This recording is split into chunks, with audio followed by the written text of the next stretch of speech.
look. Alright. There we go. Time to get the link. Share it to a moderate amount of places.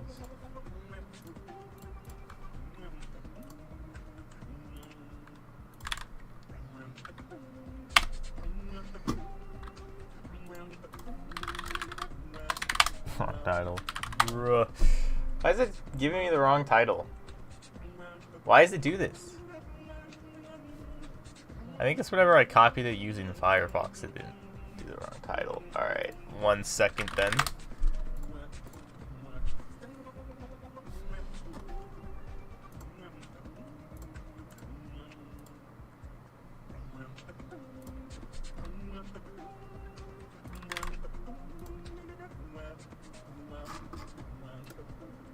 Alright, cool.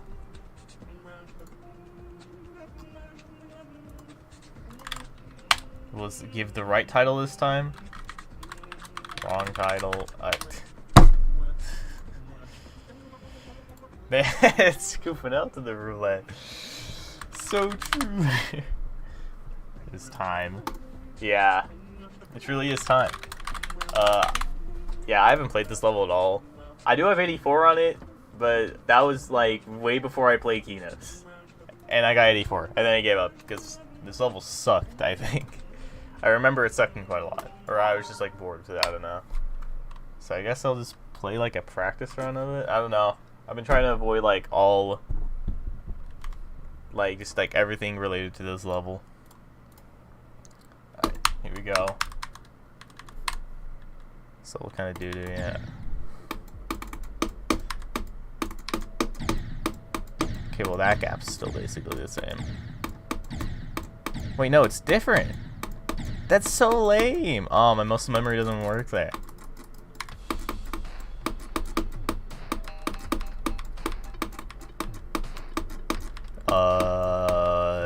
Okay. Okay, wait, you gotta do like a different click pattern here. That first wave is not hard. Ah, this wave's different too. Lame. Alright.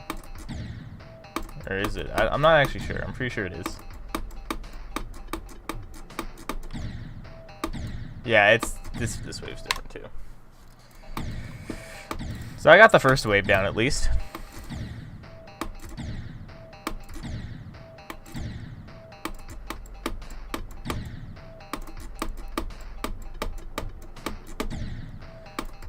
It's the freaking bushes. Like I make these gaps look tight, but they're not actually that bad, I think. I'm not used to doing this double click, whatever this is, at the start of the wave.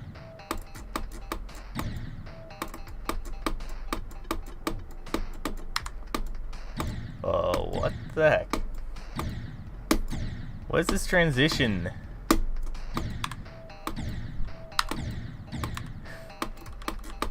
Okay, hold on.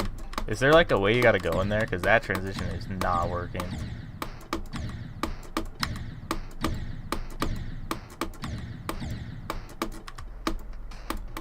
Okay, so I guess there you go. Well, this is way different. The bushes make the level look less right. True. Okay, now I gotta figure out.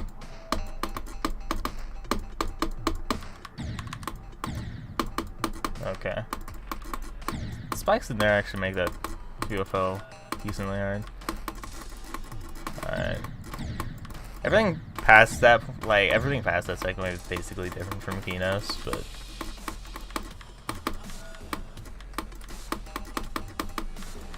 it's so much worse than the Kenos gameplay.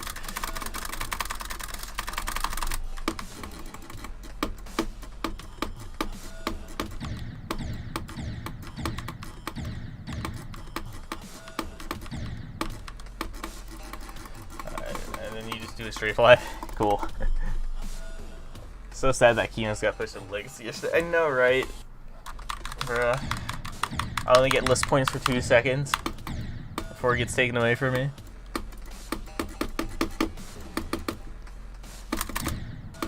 Alright. I'm gonna see if I can beat this stream, but a lot of this is just not Kenos, so this goes. I think most of it is not Kenos. It's only like the first wave that is Keno.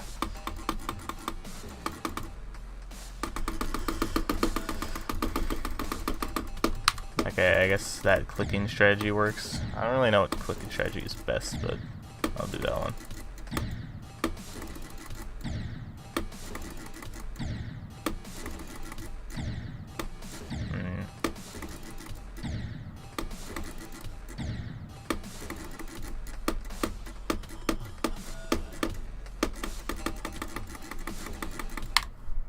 Alright, cool. Yeah, you can do just like a click there. Alright, that might be a valid strategy then. Actually, it's probably just better to just... Or is it? I don't know. It's actually easy to overspam. I think I'm just gonna do like click and then... Yeah. That seems right.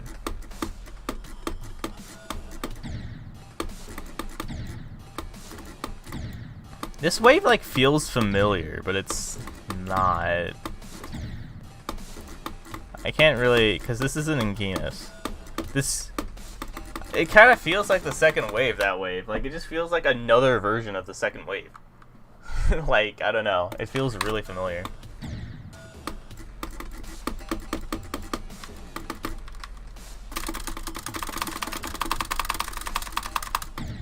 Okay, I'm just gonna do the like 7 CPS strategy. This works pretty well.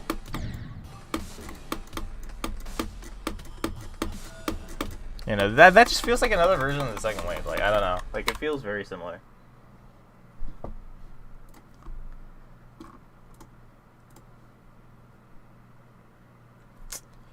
Okay, I guess we'll just move to... What's a reasonable place to move to? I guess it's this UFO, because this whole part is basically just its own thing. So just more like half the level, basically.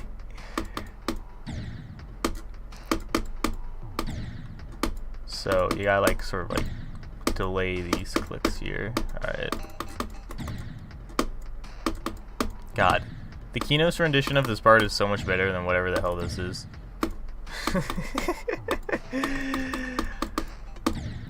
What is this?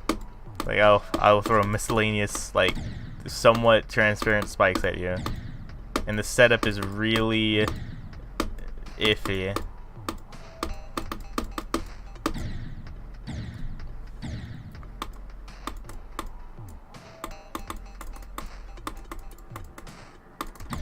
Okay. Try to get this down because it's so much worse than. Keep saying. I'll be honest. This level is definitely worse than kenos. In a lot of ways. Like, what am I looking at here?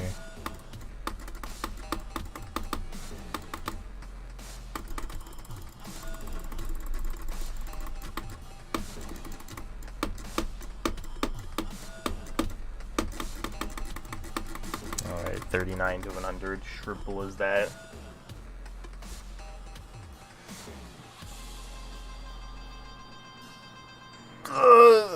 Sorry, Sandy Wave Music. I don't have to play you this time. So the level is like half as long. Actually, probably less than half as long.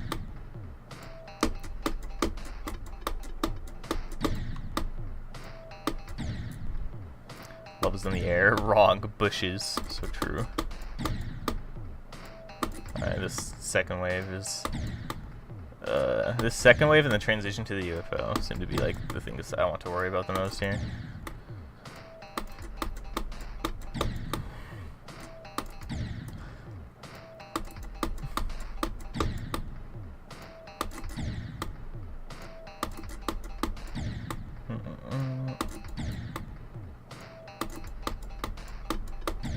It's so weird.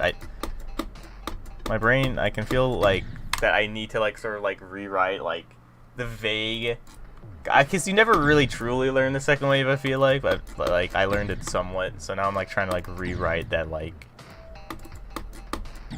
the idea in my brain that like where the gaps are, because I guess I just subconsciously memorize them after a certain point.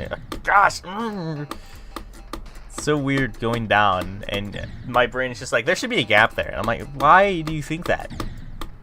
Use your eyes, dude.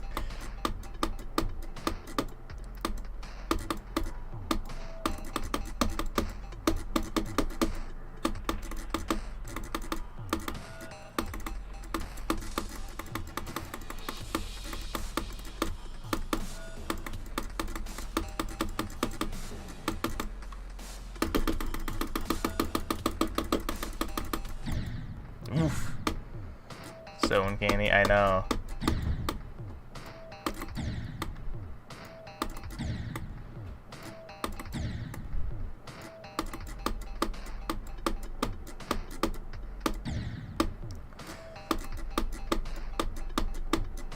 Okay, I'm starting to figure it out a little bit now. I'm starting to actually use my eyes and not my brain, which is telling me lies. That being said, I'm still dying.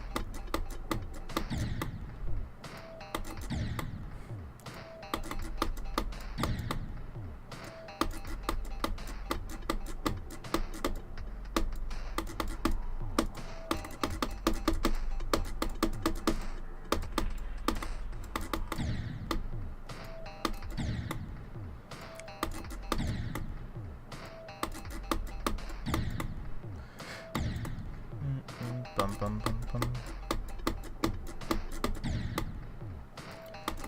I might beat this early. After that, I might just turn this into like a level request stream, which I haven't done one of those in a minute.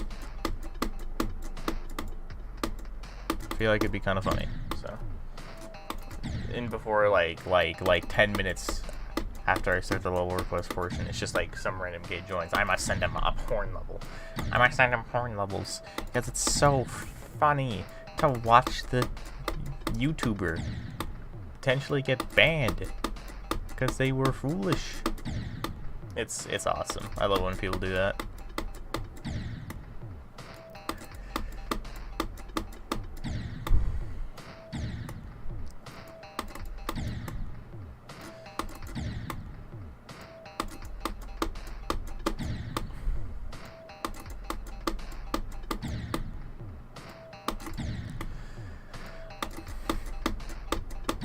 Second wave grinding, gaming.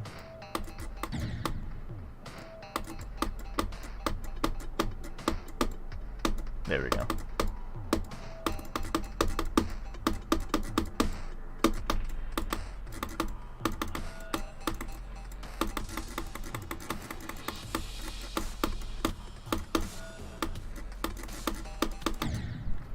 How did I screw up the ship part? I'm bad.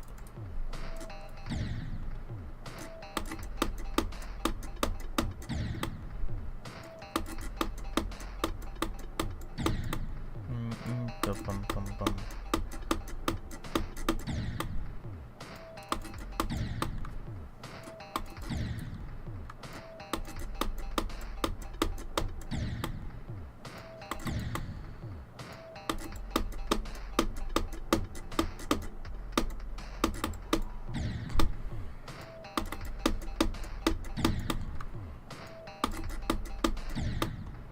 Gosh. All I gotta do get somewhat consistent at the second wave, and then like Wii game and somewhat at the UFO, but I'm pretty much good. I say as I died to the UFO twice, 3 times.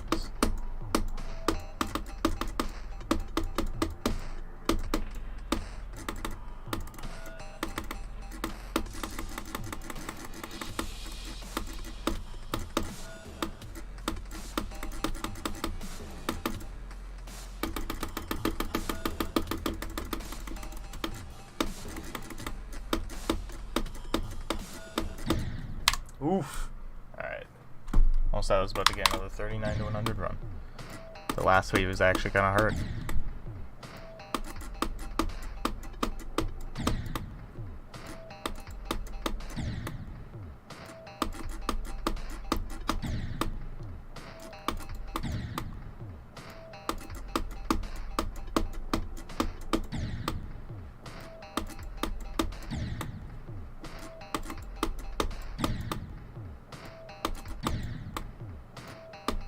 If it's possible now, it's way more consistent to just double click somewhere. Just so dumb. I I like the kenos way, man. I like the kenos way where you just go up and go into the gap instead of doing whatever the hell this is. That's how I grew up with it. How could they do it differently?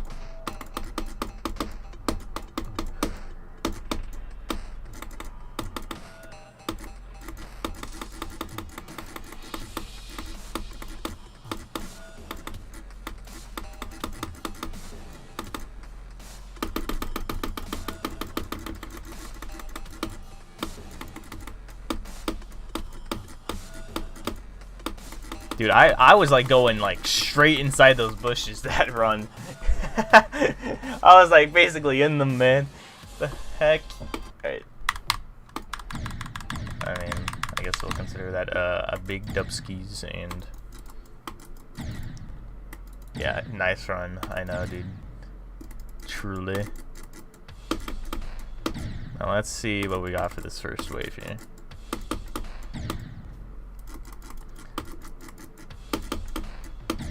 It's got like one trash gap and that's it.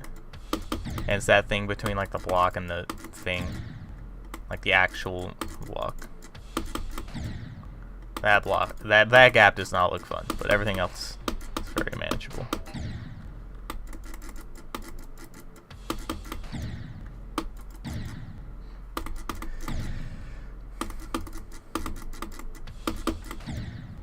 Okay, there's not like an insane transition here, so I'm just gonna start at the wave. Yeah, it is better. Usually at kenos I start at the ball part because I wanted to like learn how to win into the wave because it was actually very sudden. It took a while to get used to, but now I don't really need to do that anymore. So it's so weird how you don't have to do like any double click stuff there. You just go up and down a few times. It's like so much easier.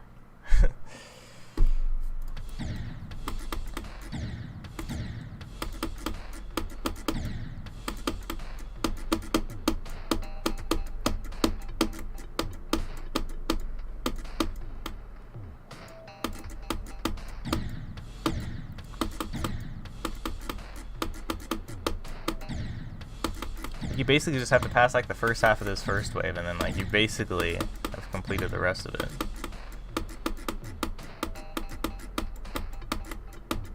Because those gaps are so wide, oh my gosh.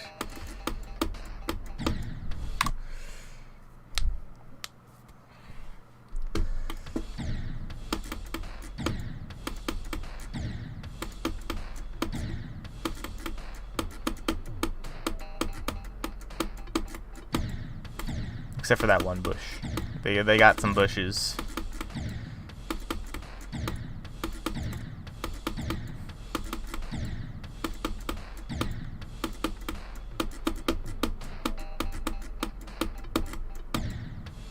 Okay, stop with the bushes. Why do they have bush hitboxes protruding out of the freaking blocks? That's dumb.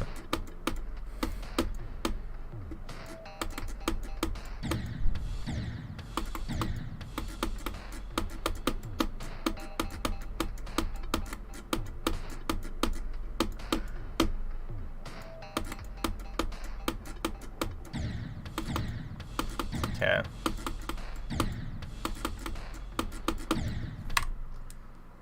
All my homies hate bushes, I know.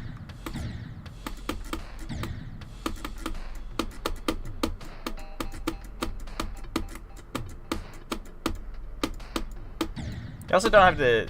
That's one thing I kind of wish they didn't do in kenos. It's like kind of alright, I don't know. It's not a super big deal, but at the end of the first wave, they make you do this double click. It's actually quite hard to do that double click.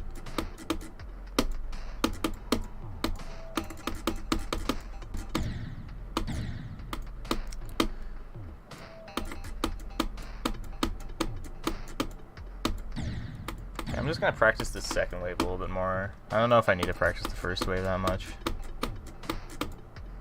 Because there's no like first half to the boring pre-drop. It's just like 5 seconds.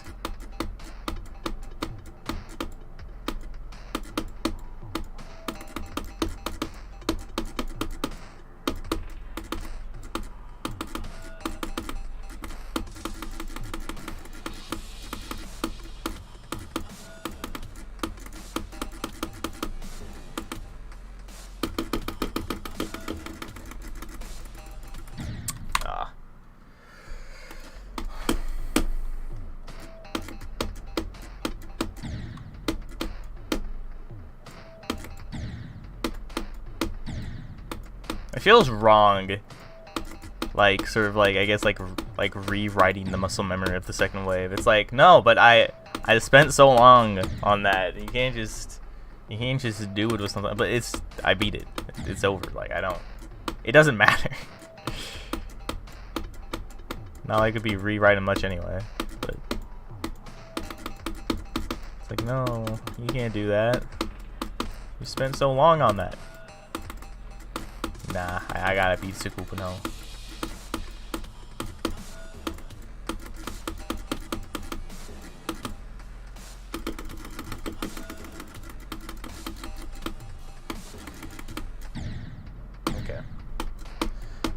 And get to this last wave here.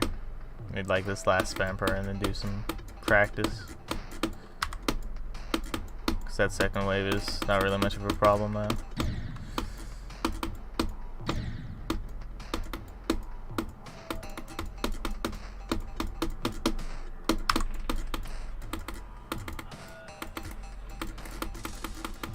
I love this process of like beating hard level and going back to easier level though. To be fair, I did it with Sonic Wave and Auditory Breaker. That's kind of awesome.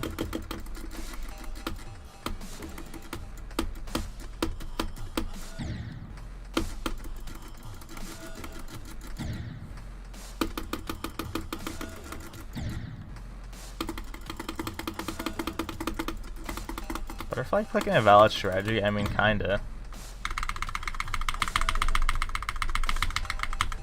I think the air key is better there, honestly. That seemed very solid, yeah. The ball is very responsive going up and down. That last wave is kind of terrible. I imagine anyone who's been in this level probably died like at least like 5 or 10 times in that last wave, dude. That last wave kind of blows. So hard at the very end.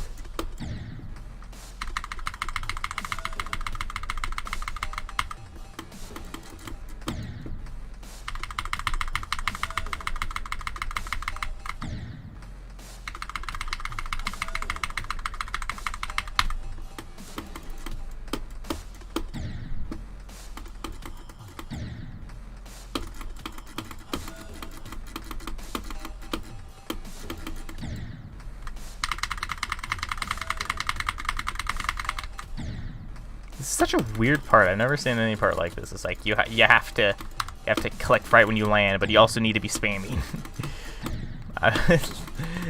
I mean, maybe there's a reason no one's done that. That's kind of trash gameplay, but this is the only level I've seen use this type of like gimmick.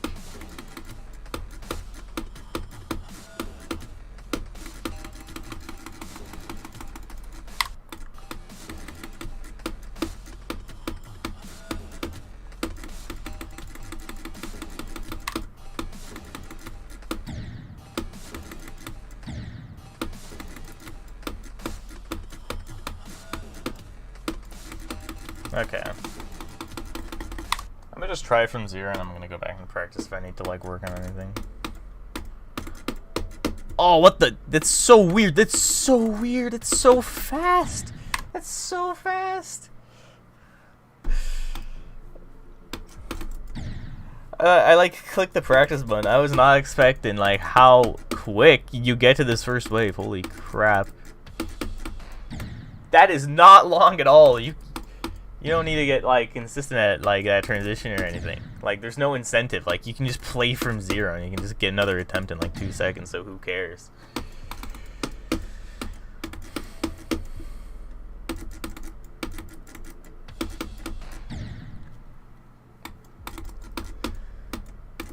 That was uncanny to me.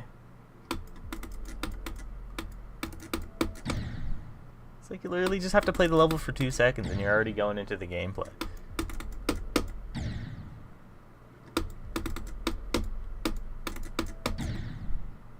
Now this first gap thing is kind of weird. Because it's different. I swear it's different. Like it's like slightly different, I swear. Before it like moved and there's like less of like a length you had to travel in while you were inside of it.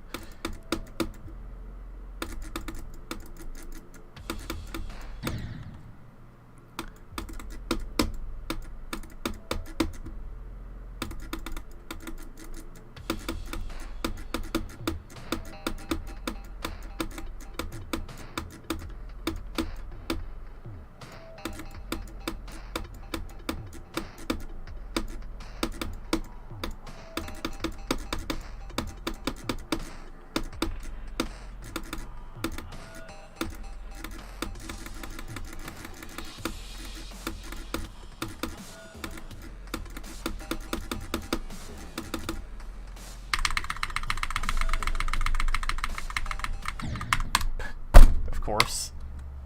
Of course. I'm shelving the keyboard strategy. I'm gonna just jitter click. That seems to just be the most comfortable solution.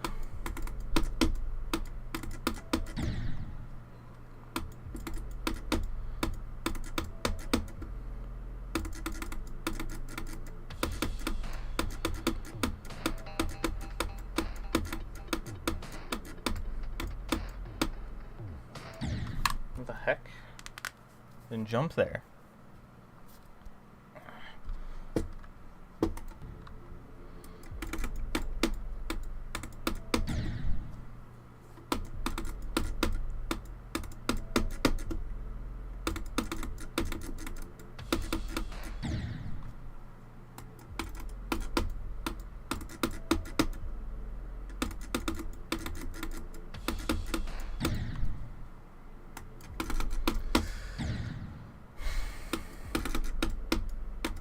That pink orb doesn't seem right. I feel like it was different in Kenos. Was it? I'm gonna say no. I swear, like, it was better designed in Kenos to not be garbage. Let me see.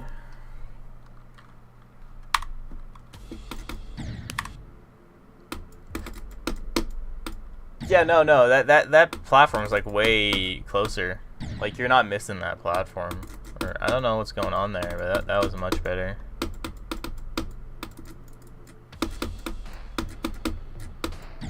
Okay.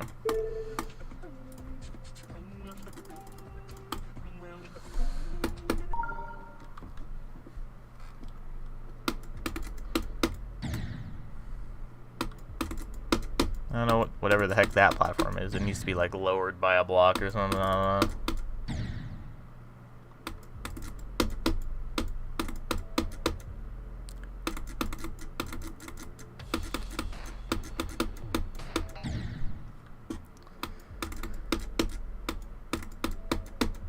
Runs so fast. Like, it's I know I keep talking about it, but like, it is so uncanny how, like, playing the level and there's no pre-drop and that's just the level. Like, that's not like I'm playing like a run or anything. Like, this is just where the level starts.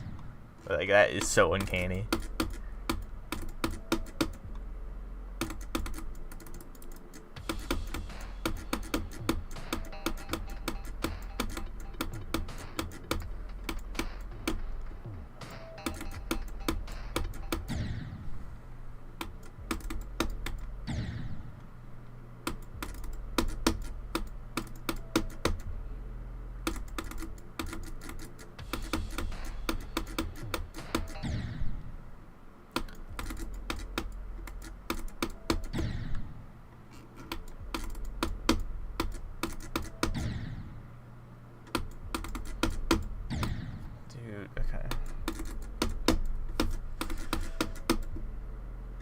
I check the date where I started the Silver PS for, like, because I remember it's very similar to when I started Kenos. Like, it was probably like a little bit after I started Kenos, but.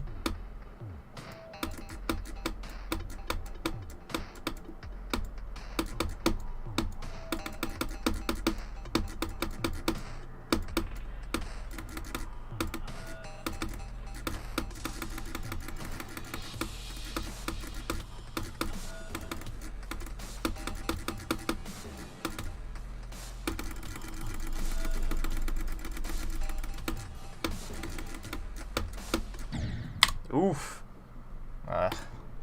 Expected.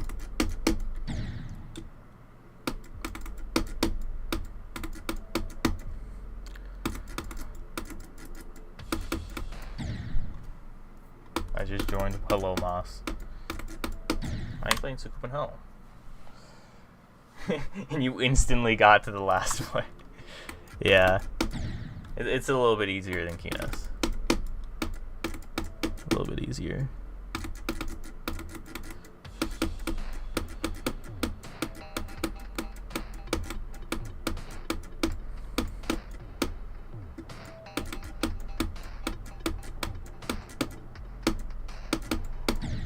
Ah, that's stupid. Nah. Is it like 30? This is 300. I don't even know where this would be in the grand scheme of things. It's obviously like if you got to place in Legacy, you know, it probably wouldn't be 300 as much as like it would be like 450, if I had to guess. But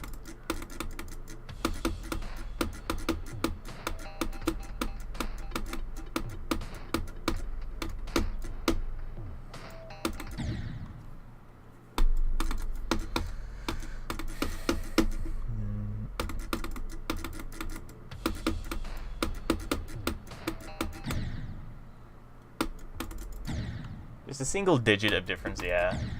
It's really not that far apart. You just gotta like remove like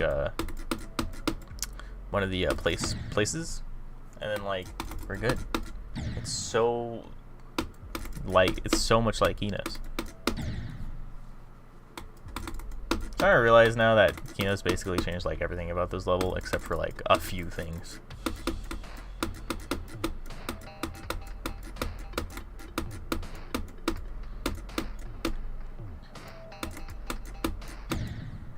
Like the second wave is different.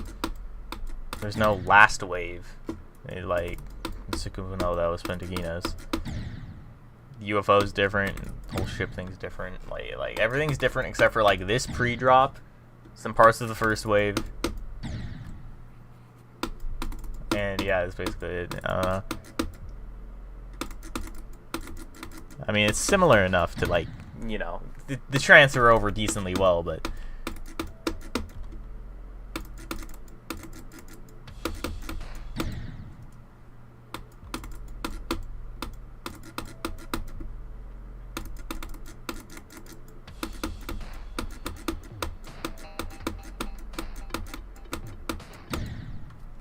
I feel like I don't need to, like, I don't know. I feel like I can already tell this is like a 3 out of 10 level. Or like a 2.5 out of 10 level. This level does not, like, seem good at all. Like, it's not like random bushes. Like, some of these gaps just do not make sense. And the difficulty curve is wild. Is Kenos gameplay way harder or just harder? Genuine question. I never really played Kenos. Like way harder versus harder. I mean, like, yeah, I'd say Kenos gameplay is way harder.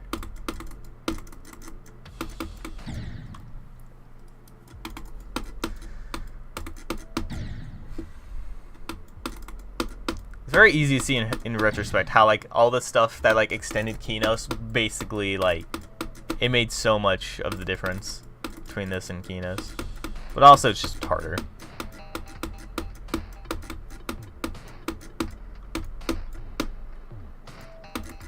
Because the extension stuff is actually really hard. The Kenos versus sakupen health comparison is like reading a book than watching the movie for. I don't know if that's the best way to describe it, because sometimes you can just watch the movie and get a decent understanding of the book in some scenarios. I know all book readers are gonna hate that, but in some scenarios that would seem to be true. But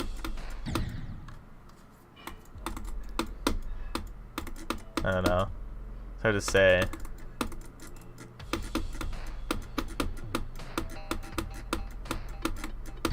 Uncanny. This freaking bush I hate. It plays like an old impossible level. Yeah, strange how it plays like an old impossible level. AK played really badly. Yeah.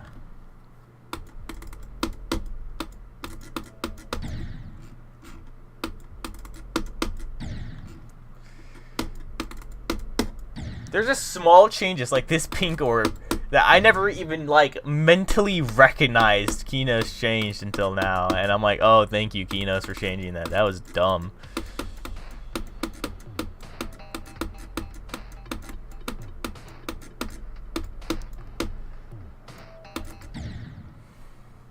Kenos made a lot of good changes. It's just they kept like everything was made pretty fair. It's just they kept the balancing sort of. Not really the balancing. I think the balancing's worse in sakupen Hell slightly, but like they kept most of the balancing problem that sakupen Hell had.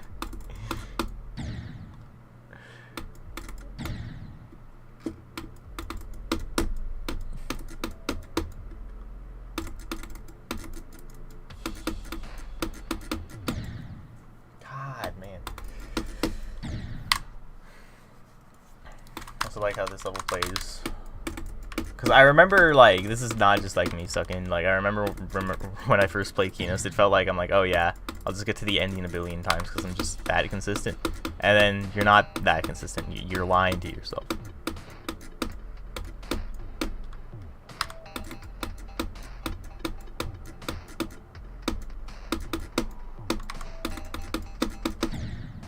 Okay. No, I deleted too many checkpoints. Alright. Guess I'm doing all this again.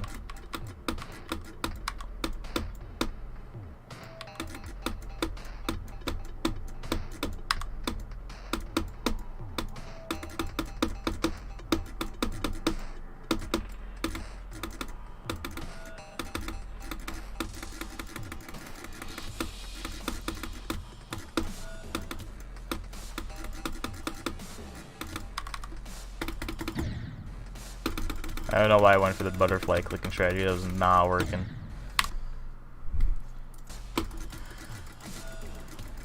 This part's gimmick is just so whack. Like I feel like I can appreciate it for like how just like out there it is, but also it sucks. And I'm gonna play this last wave a little bit.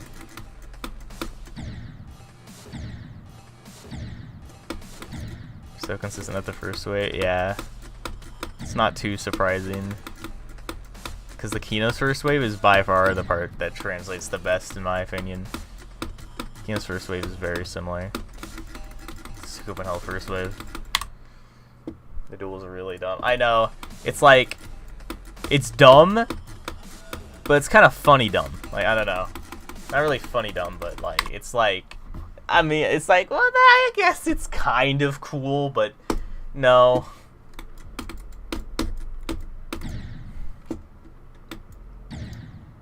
The last wave is literally a copy paste of the second. Oh, that would explain why it felt so similar. I was like talking about it earlier, and I'm like, this feels really similar to the second wave of Kenos. I was saying Kenos, but like obviously the second wave of Kenos was inspired by the second wave of Sakupen Hell, just slightly different. So I'll explain that.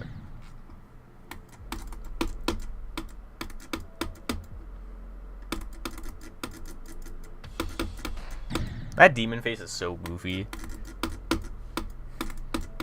But I like this demon face in the ball. Ooh.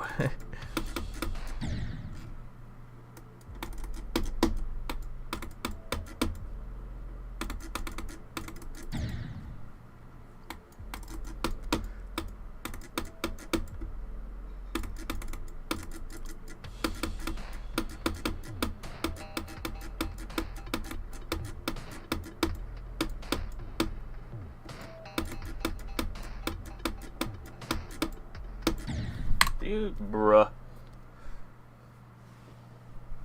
Nubis was the gameplay creator of all time. So true. I'm not gonna give like old, like impossible level creators too much flack, cause like what were they really supposed to do? They're just making something that they think is hard, and then people just verified it. Like I don't like Sonic Wave or this level, but like they were old hacked impossible levels, so like I'll give it a pass. There wasn't too much they could really do.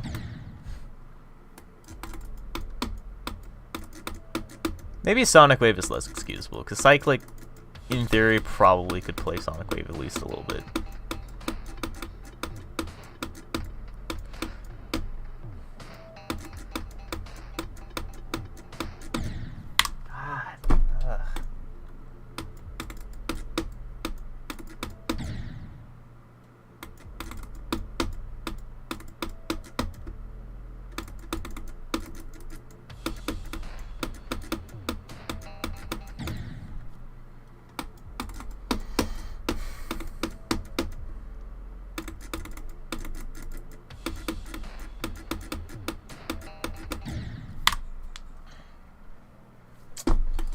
Alright. Nice how my best is 84, because that's where I gave up before I played Kenos. But played this. The ending just kind of, like, sucks. Like, it's just kind of, like, I don't know. Like, it takes, like, a pretty significant push to get past this ending, I bet.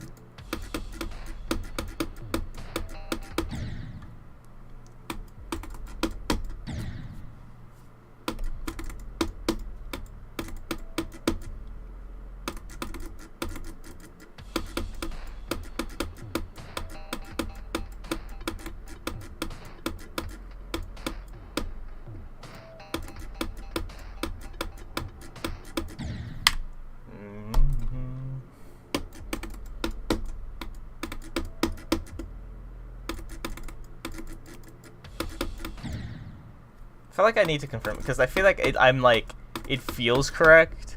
I'm not sure if it actually is. Is the second wave of sakupen like gameplay wise like any different from the kenos second wave? Because I swear it is, but like visually they look so different, so I might be getting it like confused and just using it as an excuse for me being bad.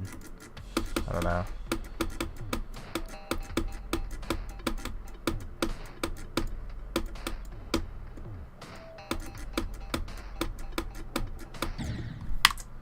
Well, I like know it's different because I know the ending of the Kino second wave was like very specific. You like it's like slowed down and you have to like do this click. This does not have that, but that could be like just a small change to the second wave, and then everything else is still the same. Like I don't know. I might need to compare videos after.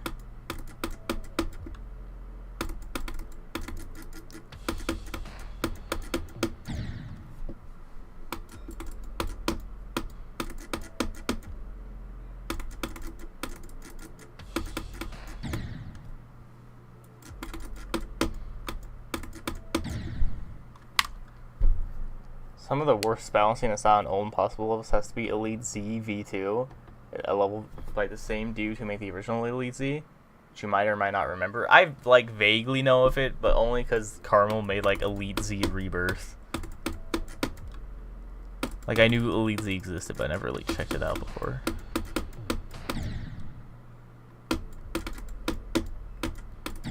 If we're talking about like the impossible level with like the worst balancing, like I guess you could say like Death Corridor or something, but like if it's like, I feel like those don't count because no one is really gonna like beat those, except Nick XD. You know, he's got it in the bag. Let me just say it.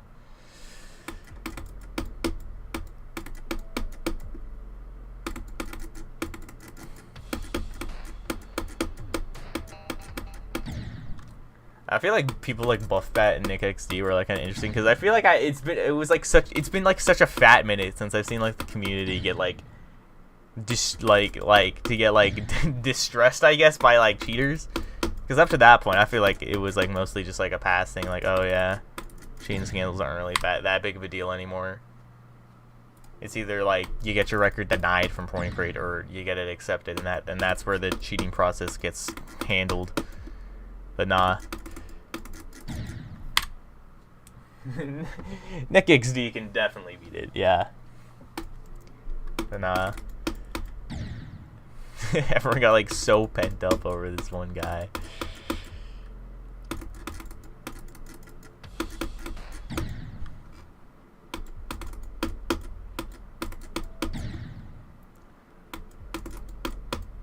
Buffet was interesting too. I think they did other things besides cheat, which made people hate them so much, but I don't really remember what those were.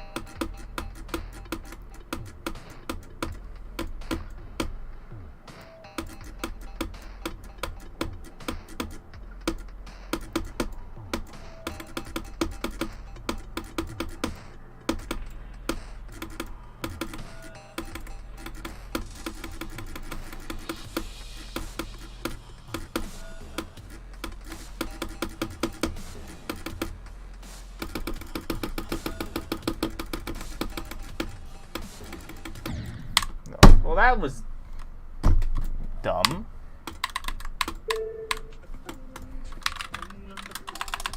I'm gonna see if anyone uploaded this. Alright, cool. Close one. I know, dude. Why did they have a start position at this last ship? Ooh. Gonna need to practice this one just in case. Alright. I mean, I guess like the more the better, but like, come on.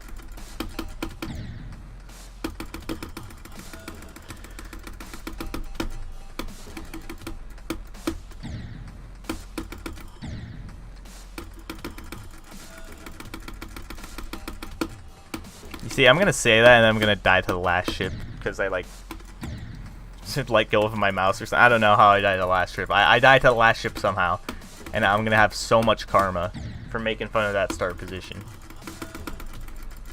Just you wait. Freaking the hardest thing about this freaking last wave is getting inside of it, bruh. There we go. Wait, it literally is just a copy of the second wave. You're right. I'm like playing. I'm like, wait, it's literally just the second wave. I don't know why I wouldn't like mentally recognize that without someone pointing it out, but yeah, it's literally just copied.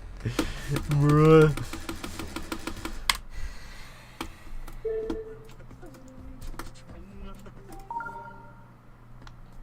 Yeah, this is such a side tangent. This LDM is broken. It has like a double click that doesn't work. I swear, the Demonless mods refuse to fix it. Like, at first I just like waited a long time and just like, alright, well, they'll probably figure it out. And then like they didn't. So I DM'd someone and they're like, oh no, I can't fix that. You're gonna have to DM this other person. No, this double click doesn't work. They don't respond, and then several months later they have these support threads. So I'm like, alright, I'm gonna bring this up again. So then I put like some broken LDMs in there and I'm like, hey, you should fix these. And they're just like, and then just like a list like helper, or actually I think it was just a list mod. They're like, I'm gonna ask the list team about this, and crickets ever since. Like, is it really that hard to just log into the Pornograde account, switch the layering of a single orb, and then call it a day? Like, are you kidding me? I don't know why this issue is so persistent.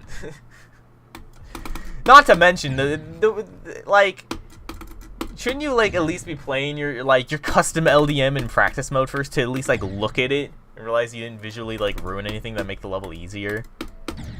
And on top of that, make sure the gameplay actually works. But no, they don't do that. They do not do that. They just upload it and then never fix it.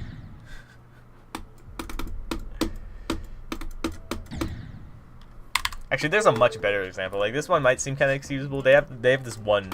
Yeah. I don't know what exactly happened here. I think they did that like thing where they like deleted like a bunch of like a single object, and that object happened to correspond with the gameplay. There's a platform here you're supposed to be jumping on, but you're just falling through these spikes, and the level's impossible. And it's like this for like the entire level. So great job, list team. You really made a great LDM here. Anyways.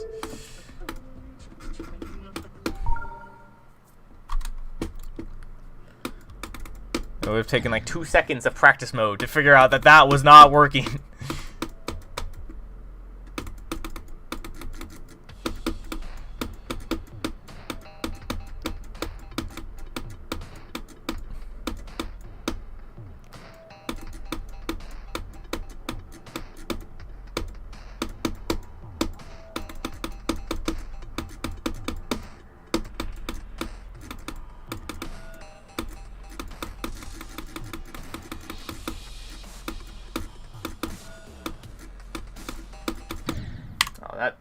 That's kind of like a lame death. Yeah, I don't know. Let me just say, the Pornocrate LDM project, I have so many pet peeves with it. It's like, it's so terribly executed. Like, I think the idea of LDMs, of like higher LDMs, is fine. Like, I'm not gonna be one of those people like, oh my god, this game, so many cheaters around here, people who want to run the level at a decent frame rate. I can't believe this. The cheaters are wild. But like, nah. But like, it's like the way they execute is like so bad. Like, first of all, they need to get their priorities straight, because half the levels they release on that account are like who is lagging on these exactly? Like they released like an Oblivion LDM, which by the way, there were a lot of list mods being Oblivion at the time they released that LDM. But by the way, there is definitely some driving force behind it, for sure. And it's like, oh no, I'm not getting 360 FPS, I'm getting like 320 FPS. I need to release an Oblivion LDM on the Pornocrate account. And there's just like other random LDMs. It's like, who is lagging on these exactly? So they do not give priority to laggy levels on the LDM, which is pretty bad considering the rate they're releasing at. They release them very slowly. Last Slaughterhouse wave is just the second wave, but while the second wave is, oh wait, no. Last sakupen hell wave is just the second wave, but while the second wave has a bad transition to it, the last wave has a terrible transition into it. I know, dude. The duality of sakupen hell. You get a bad transition at first, and now you get a terrible one. Slaughterhouse, true. The last wave of Slaughterhouse is just a copy of the second wave. Yeah, no. So many problems with the LDM project. First of all, they that's like one other problem. They don't release them at like any rate that makes sense, which is weird because is an LDM really that hard to make? Like, you just like, I don't know. Like, if you wanted to be lazy about it, you could just like take the glow, select all, delete, like step 1 done. I mean, like, it depends, but on a lot of levels, that's what you can do, and you can remove like a really good chunk of objects.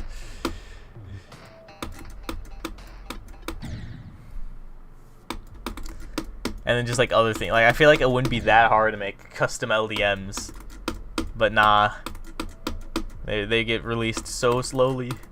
Second of all, they don't even play them. They don't even test the LDMs, which is very concerning. Because what's the point of the custom LDMs? Because it's supposed to like override like other custom LDMs. It's like, this is the official custom LDM. This is Porn Crate approved. We have analyzed this level.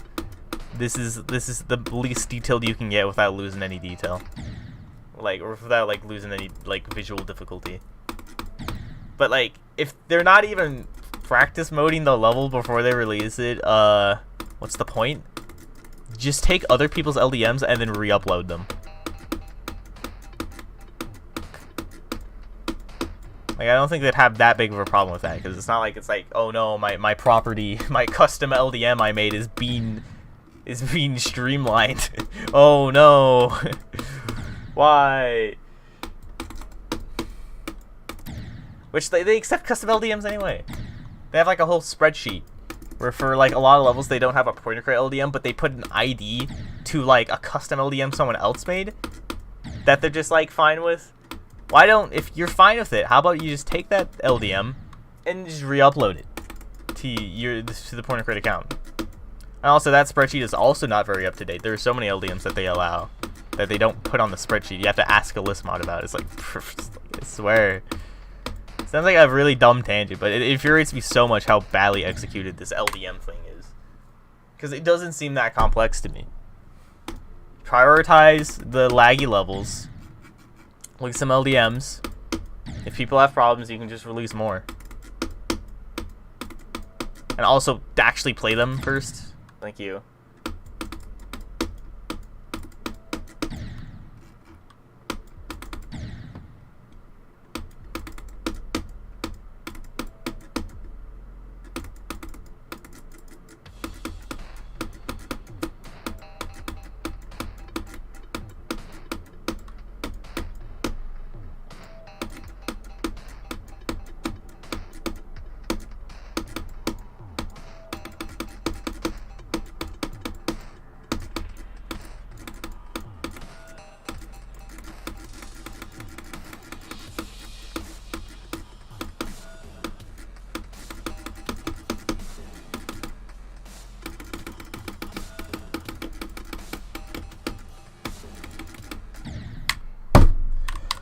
Come on, dude. Please. I want to get into this transition, man.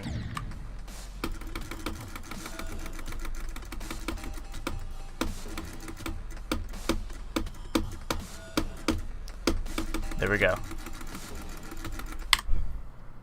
Waiting for official LDM of that 1K object power level. I don't even think it's 1K objects. It's like 300 objects. But yeah, no, I mean that so often. I'm like, oh, I can't wait until the entitled and mastered LDM, because of how the freaking list team do their LDMs. They make so many insignificant LDMs that I wouldn't be surprised if I just like check that account one day, new LDM, untitled and mastered. Oh boy, really need an LDM for that level. Been waiting for that one for a long time. Storming Summit LDM is just a week away. They really need a Storming Summit LDM, dude. Why? Like, why would they not? I don't know. I get Storming Summit would be a pretty hard level to make an LDM for, but people have done it.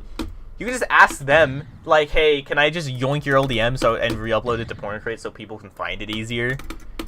Like, I'm sure they'd be so fine with that, right? What's Storming Summit? It's like it's a level. It's got a lot of objects. It's inspired off of Celeste. I think it's like the most most high object extreme demon, and this is still on the list. This is like 85 or something. I don't know. I can run it decently fine because I got like a new computer like on Christmas. So it might be like this level isn't that laggy, but no, trust me, this level's pretty laggy.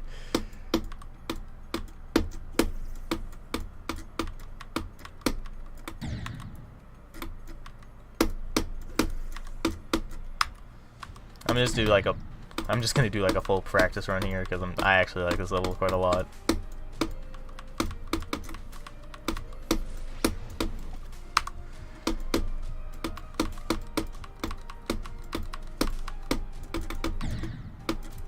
Yeah, we got like a full Celeste level here.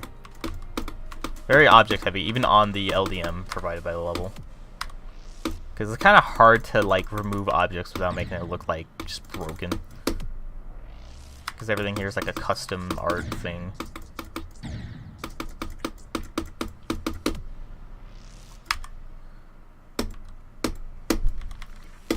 Celeste is that one platformer, right? Yeah, it's like the one platformer with like a pixelated aesthetic. It's not Mario. It's you know, I think you know what I'm talking about. I assume, but yeah.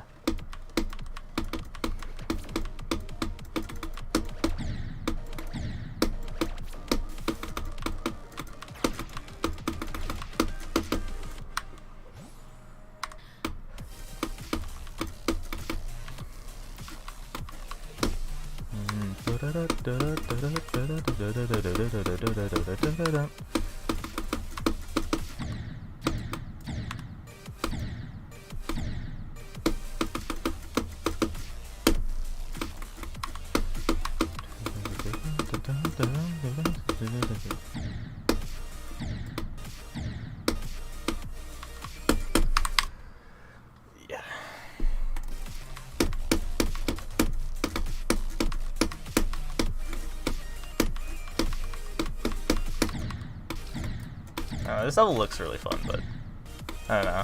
I'll probably try it out one day. We'll see.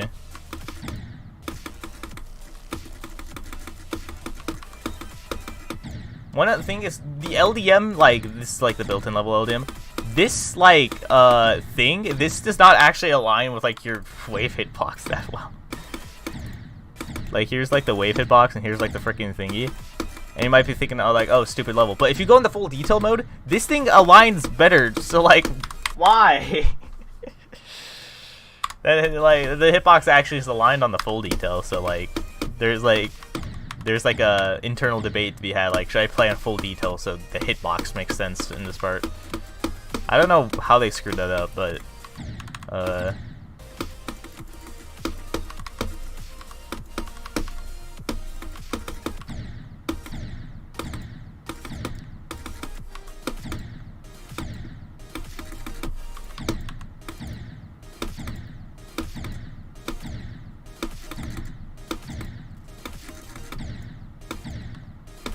I don't know what it is. I don't really have like an inherent problem with it, but like spikes and blocks that make gaps, like wave gaps, I don't know, like I just, something's just not right.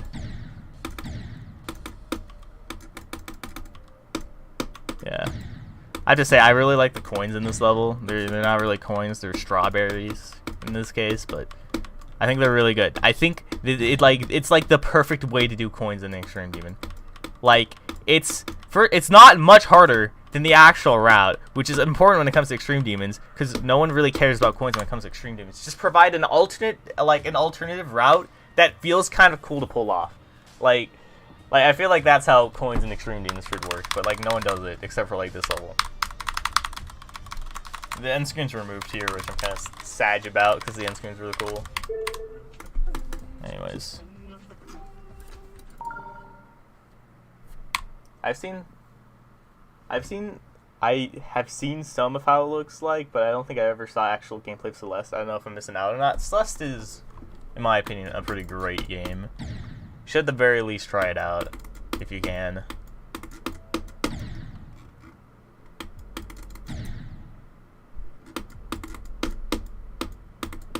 Alright, please play this ID and press. I'm playing a level right now. Although, chances are I'll beat sakupen kind of early. Or maybe I won't, I don't know. If I do, though, I'll just do level requests, because that seems interesting.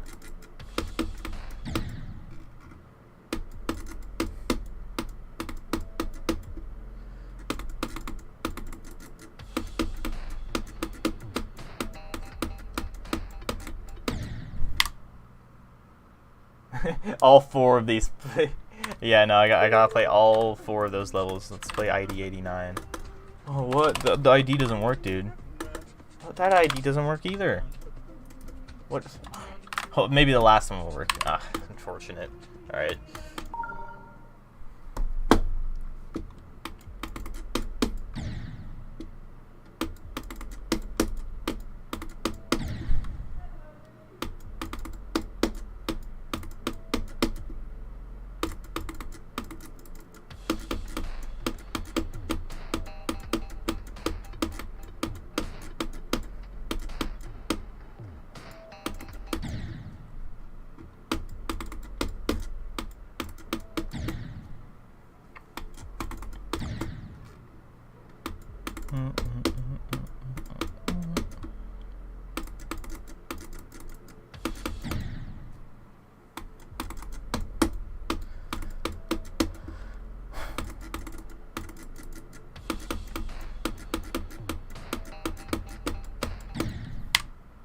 Past the level blood corridor. Yeah, probably just went out. You should try these IDs again. I know, dude. Do I give in? Do I play blood corridor? I don't exactly know who I'm supposed to be looking for. There's a lot of blood corridors on here. Yeah, no, I don't think I'm gonna get it right.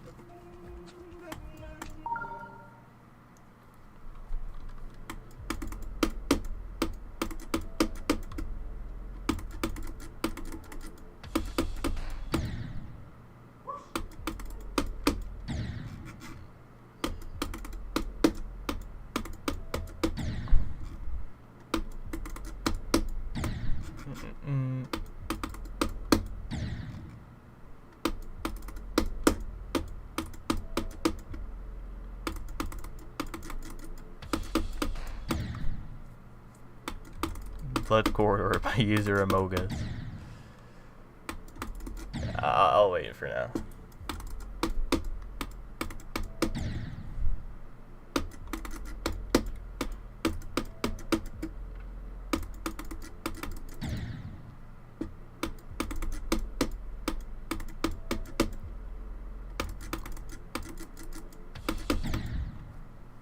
Great nickname. I know, dude. It sounds like a Silver PS name, I'm gonna be honest. It sounds like it would fit really, it fit in really well.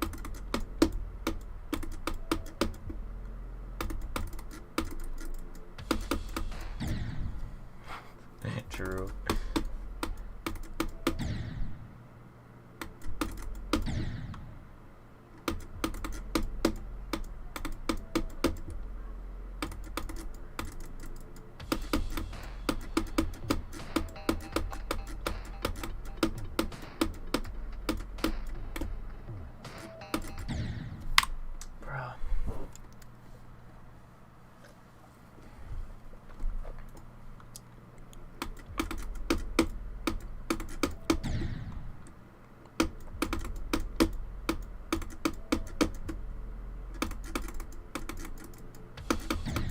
Trying to get back into that kenos experience of being like, oh boy, have I really reached the UFO part? Spoiler alert, they will not reach the UFO part.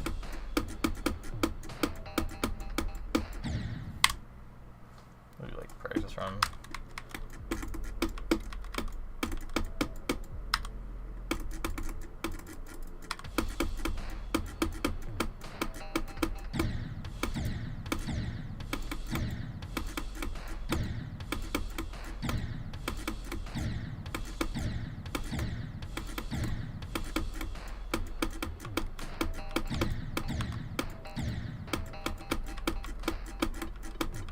Was that one Sukum Hell level that 8-Bit Ryan played? Like when in the the taking on hell, like thumbnail, but it was like it wasn't even sakupen hell. It was nerfed. I want that level. I want to see it.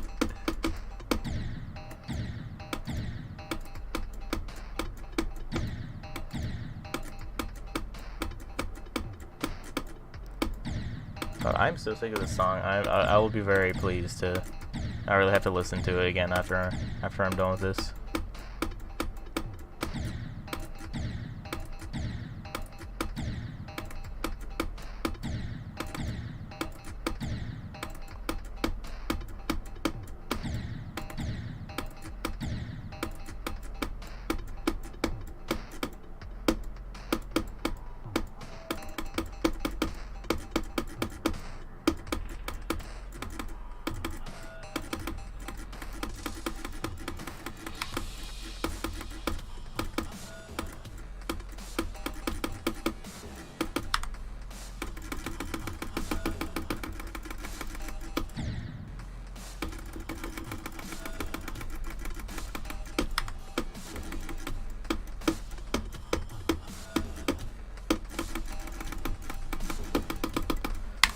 Job, perfect, I trust.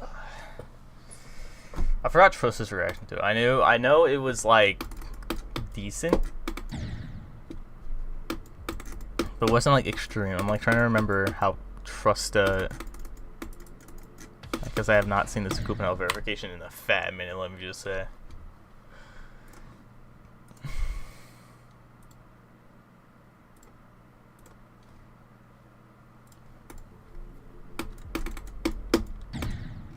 I remember it, yeah. Go figure. It's so weird. It's so weird feeling that a lot of those things are considered to be like kind of old now.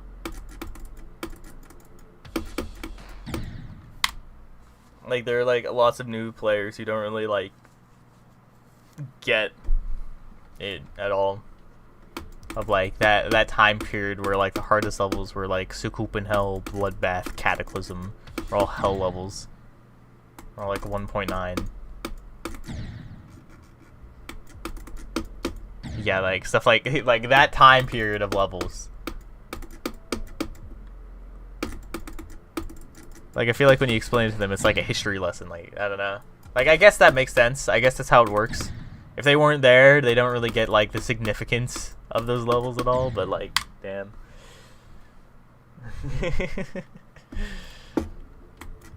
Listen here, sonny boy. These levels were very important back 3 years ago, or actually more like 5 years ago probably. These levels were very important about 5 years ago. These were the best players at the time, and no one could even imagine beating these. And they're just and then like, all right, Grandpa.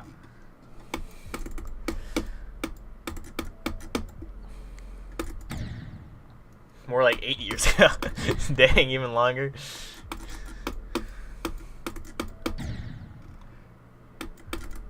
You see, 8 years ago, Riot was like the most insane player of all time. You have to hear me out. No one compared to this guy.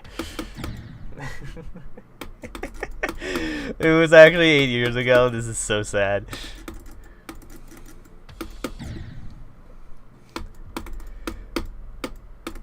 That was happening with Yada too. Like I saw like there was like a whole thing that unfolded where like someone was like watching Yada or something, and they're a little bit like of a newer player, and they're just like and they're like, I don't care about this level. This level sucks. This level looks like garbage. And I feel like there was like a whole thing with all like all the people just like, no, Yada Grasu is important. You gotta hear me out. But a little bit more aggressive.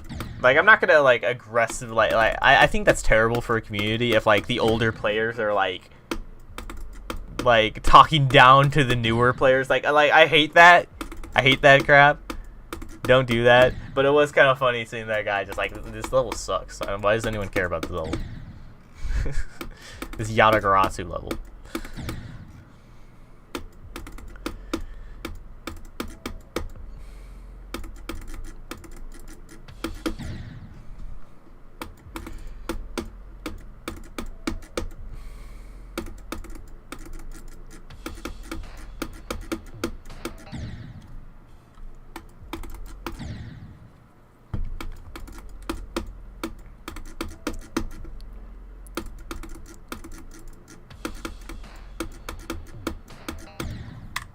That's unironically my favorite demonless level right now. I mean, that's makes sense. It's like the latest 2.0 you can get before transitioning into 2.1, excluding legacy stuff. Yeah.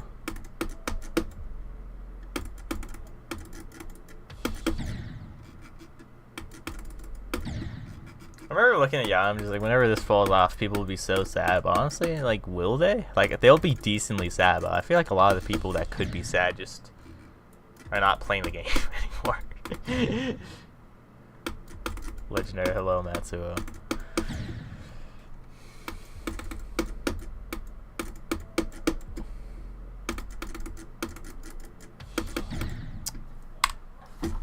My consistency has gone down the drain. Holy crap. Like, it started out good, and now I'm just like sort of like playing. Yeah.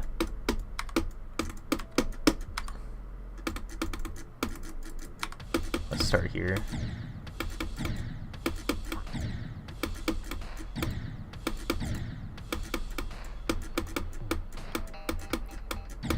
Also, redact what I said earlier near the end of this wave where I called the gaps free. Not completely free. There's some bushes, and they suck. Like these bushes right there. So you have to sort of fly a little bit above them. Other than that, they are free.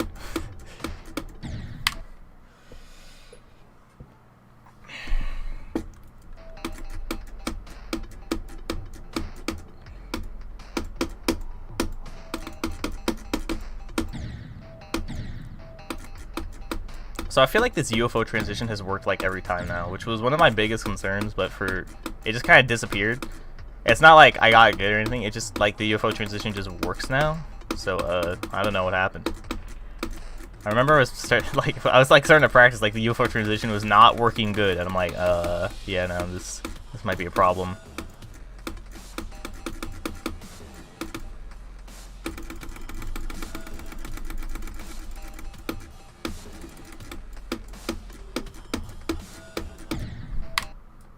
UFO click pattern looks super cursed to me, but it's also more consistent than the one I used. Is it? Oh, wait. But, like, what's so cursed about it? Like, wait. I thought that was just a pattern.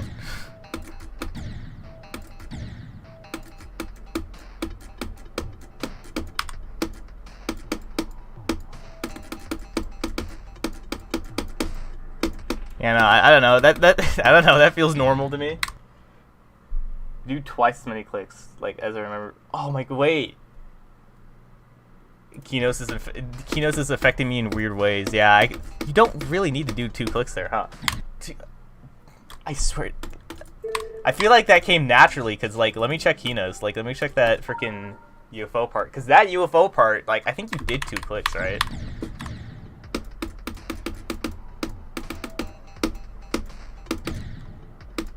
Well, you do 2 clicks here. Everything else is kind of like you just do whatever. So I don't know. I don't even know if it like transferred at all.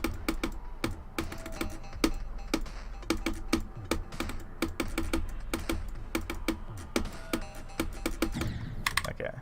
No more Kenos. I think I'm done playing Kenos for now.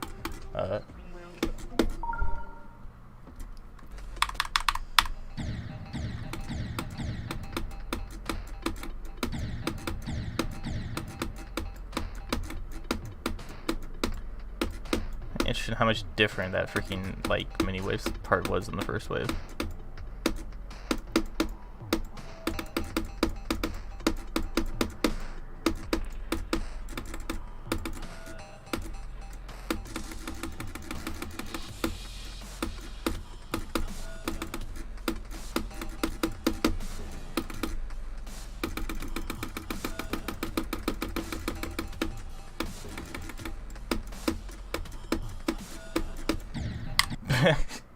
Unfortunate.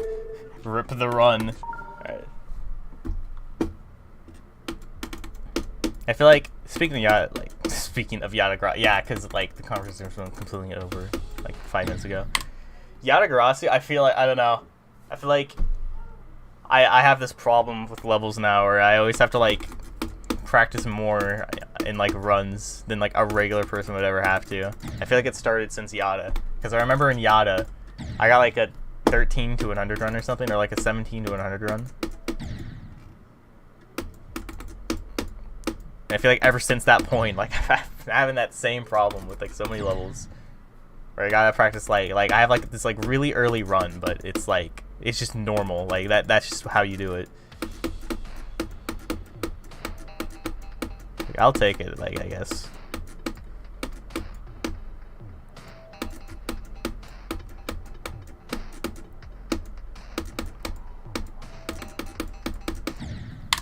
That was lame. That was the death. Yep. I think you're talking about a different death because of stream delay, but God.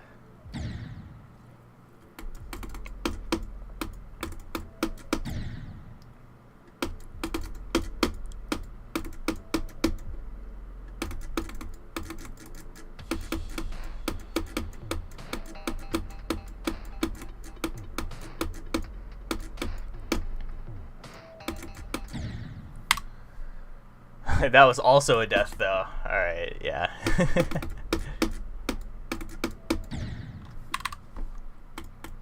Maybe to get like the full experience, I'll use like the icon set that I used at the time when I was like playing Kenos. Like so many random icon sets, holy crap.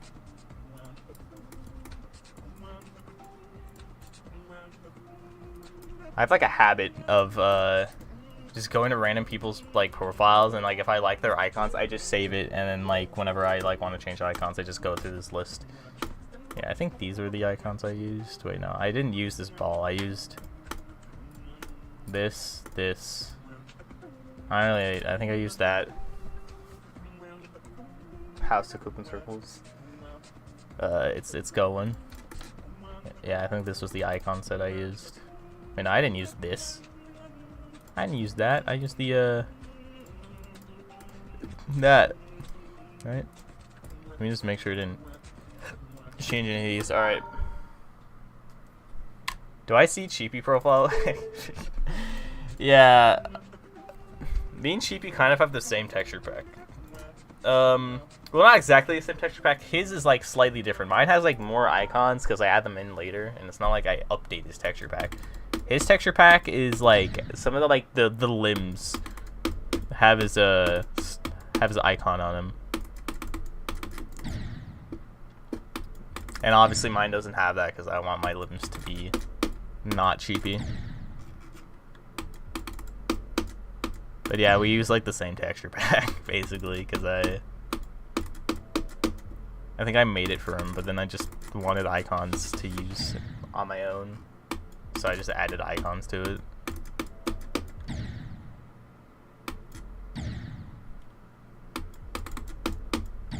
What's your guys' texture pack?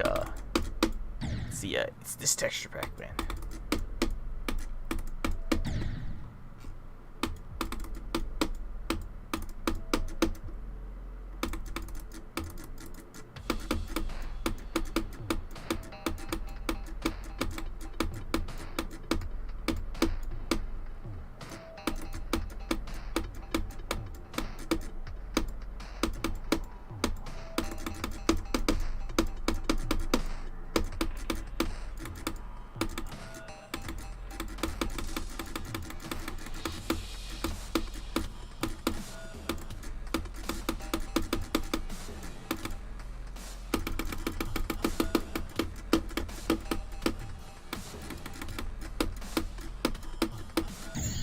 Oh, come on. I was like going inside of it. I'm like, yeah, I actually did it. I did the transition. I'll probably beat it now. No. Is it a private thing? Yeah. I don't think I ever used texture pack apart from using the MLG texture pack back in 1.19. Awesome, dude.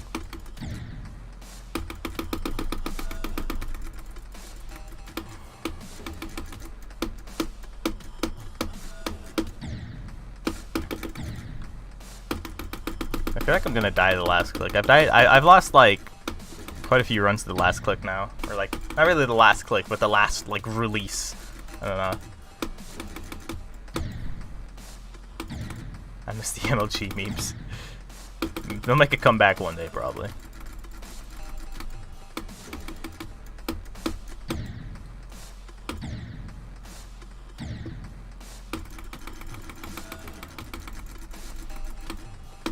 Let me just say though, if I release a texture pack, that'd be like one of the goofiest texture packs releases ever. It's like, all right, guys, time to showcase my icons.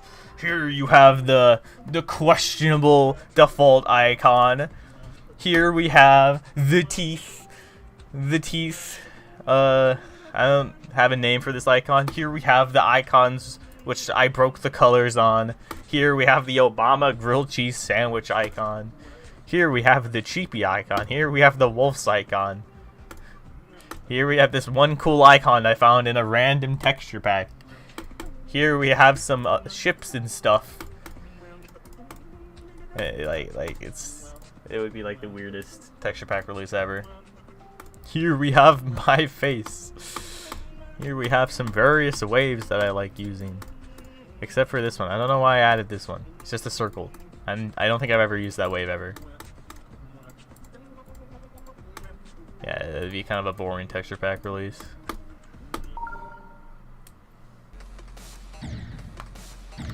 I can't say they were funny, but they were quite experienced, yeah. Circle wave. My TP has a bunch of edits from Poop Goblin because he gave me his texture sheets, and it's got a bunch of sounds I put in there in my icon. Yeah.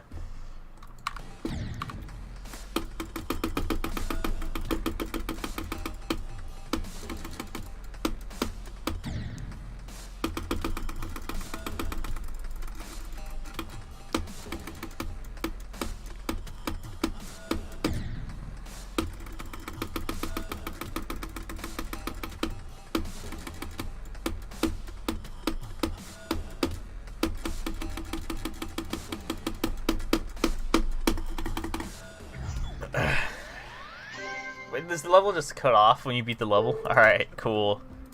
Alright then, I guess. Alright. How many more times will I die at the ending? We will see. We will see. Can't wait for the grilled cheese Obama sandwich texture pack. Same, dude. It's like, it's gonna be the greatest texture pack of all time.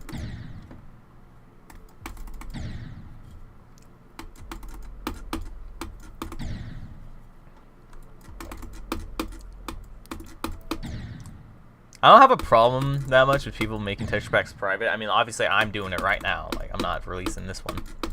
But I hate it when people make it private, but then they showcase the texture pack, and they're like, but I won't release it though.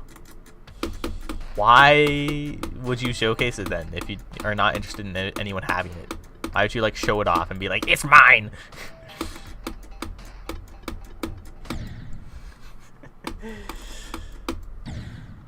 I don't know, it's so goofy. Like, tons of people do it too, not really tons, but I've seen probably at least like 5 instances of different people just being like, here's my texture pack showcase. Where download link? Sorry, this is private. Like, why?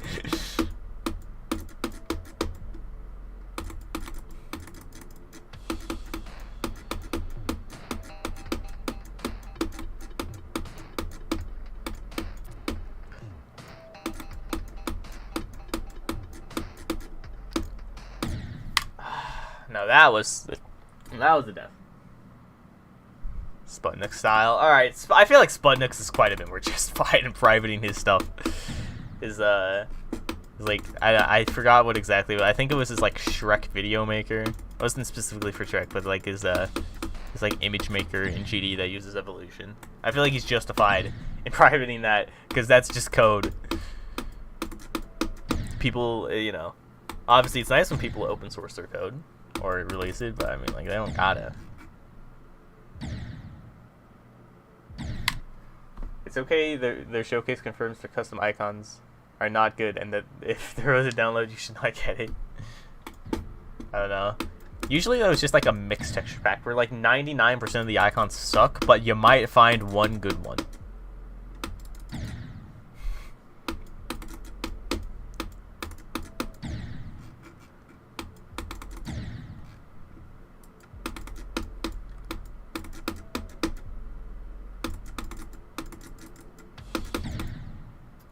I don't know. I gotta be like the new age texture pack maker who actually makes custom icons that look decent for the texture pack instead of just stealing all of them. And yeah. And if I do make custom icons, they're just bunny icon edits with the same generic ships that everyone uses.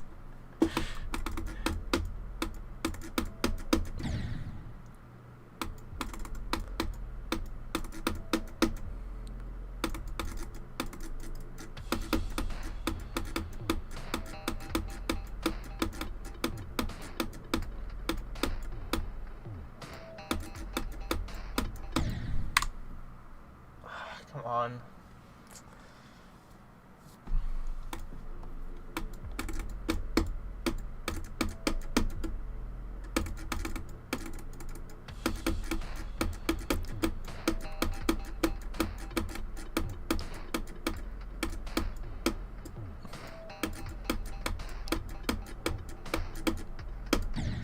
Stop, guy. Okay, never mind. The transition's starting to bite back now.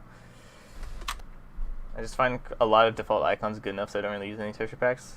And the Lenny icon is ideal. No, that's completely fine. That's probably about the right mentality, because like the icons in GD are like actual icons. Like I swear, unless you're interested in the bunny icon or some other like random icon, you're not gonna find anything you want. If you like the bunny icon though, you got options. Let me just say, you got tons of options. People. There is no shortage on the amount of bunny icons variants you got.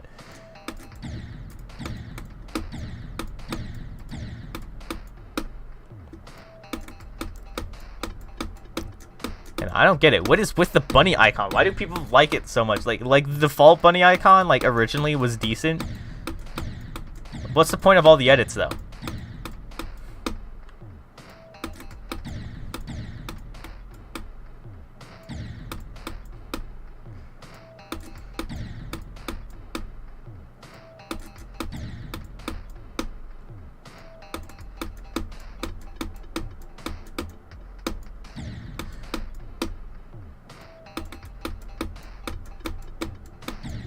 Getting owned by this UFO transition now. Now it's a problem. I've been dying the creeper icon hill. Minus edited have sunglasses. Alright. I remember the creeper icon. I remember when I first played the game, I'm like, I want the creeper icon. And I'm like, you have to beat the hexagon force. And I'm like, I'm not getting that. I'll never beat hexagon force. Really into Minecraft at the time. Like, literally everyone else was, but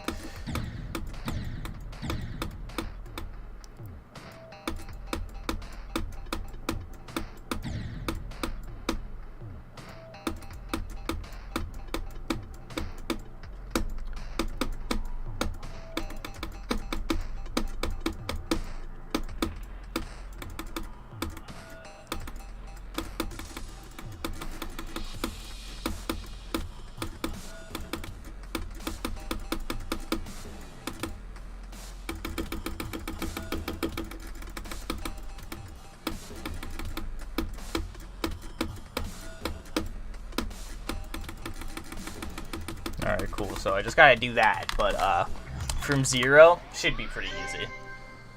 Said every run ever. I think I used the creeper icon for quite some time when I was new to GD. Run true. Trying to remember. I know there's one old icon set that I used that it's still in my profile picture. You can see because back when I like first did stuff. Someone made me this profile picture with this icons I was using at the time, and like the profile picture looks good. Like they just made it as like a favor, and I'm just like, hey, I'll take it. It looks great. It was so random, and it's not like anyone else is making me profile pictures, so that's just gonna stay forever, unless some other random dude decides to do the same thing for whatever reason. I don't exactly remember what the other icons I used were, but it's probably along like these lines. Trust me, guys, I'm not Brandon Larkin. I'm Brandon Larkin with like a small difference.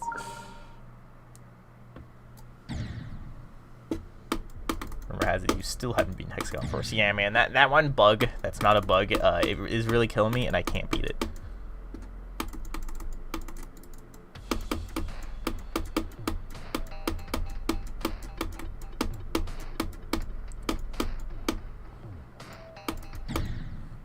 Be fair though, no one uses this icon that I'm using right now.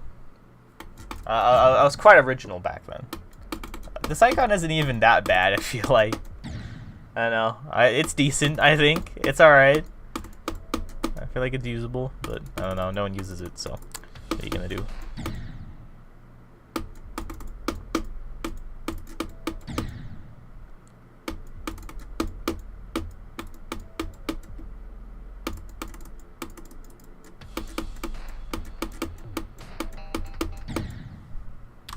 This icon is alright. Yeah, I know. It's like, this icon is like alright, but it seems to be like just not good enough to be like used as like a main icon, I guess. Like it's like half the ships. I feel like there's so many alright ships, but like, why would you use the alright ship when you can use like the Seahorse, which is just such a good all-around ship.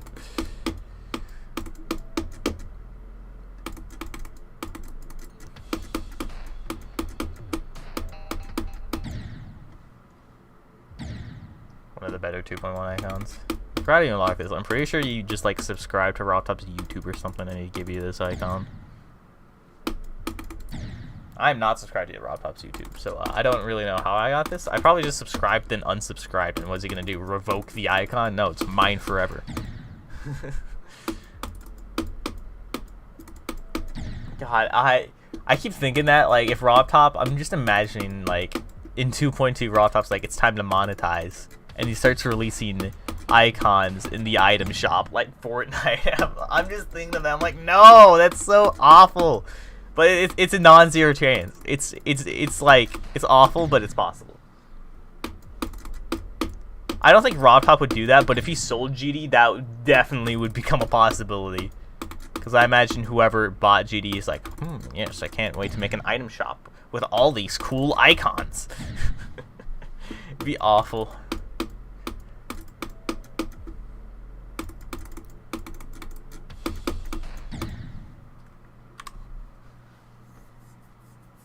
You don't even need to subscribe, you just need to be redirected to his YouTube, and the game just assumes you would subscribe anyway.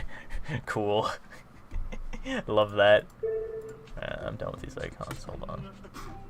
Let me go see, like, what icon should I use? Let me just, like, random icons. I gotta vary him. I like his icons. I gotta do average 2.0 average 2.0 star grinder. I feel like maybe I could go for this one.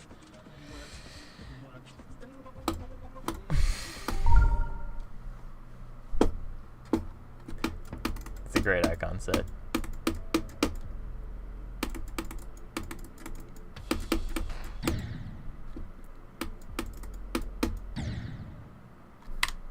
RobTop's too self-absorbed to sell GD, and I'm actually fine with that, because if anyone else ran the game, it would be ads galore. Yeah. I thought about that before. I'm thinking, like, dang, all these games I like just never get updated, like, ever. Like, I'm thinking, like, all these games that I like, and I'm like, oh yeah, you got GD. I don't know if I'm not exactly the most active T2 player, but I can recognize that's like a good game. Like, you got GD, TF2, what's some other games here that I like? Terraria, kinda. Yeah, I like Terraria. And just like all these games just like never get updated. Terraria gets updated a lot now, but before 1.4, that Terraria was not getting updated. Believe me, like that I'm surprised 1.4 happened.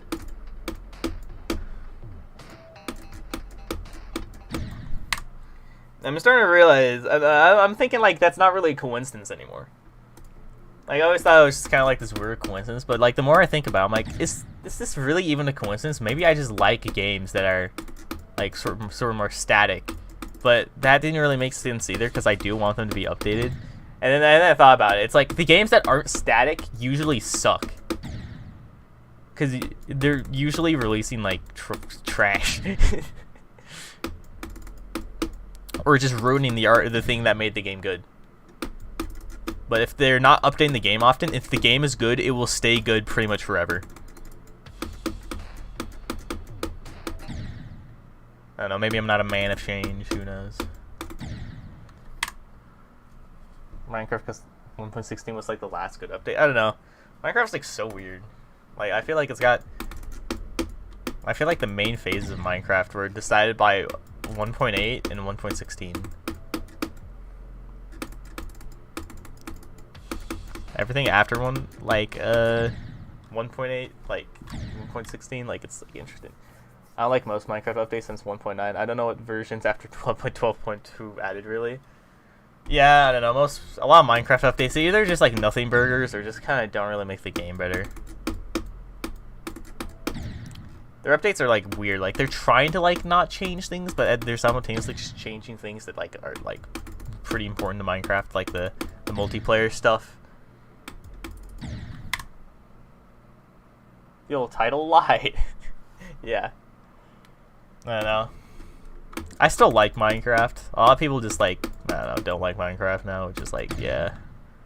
I still like Minecraft. I think it's fine. But it definitely could be better.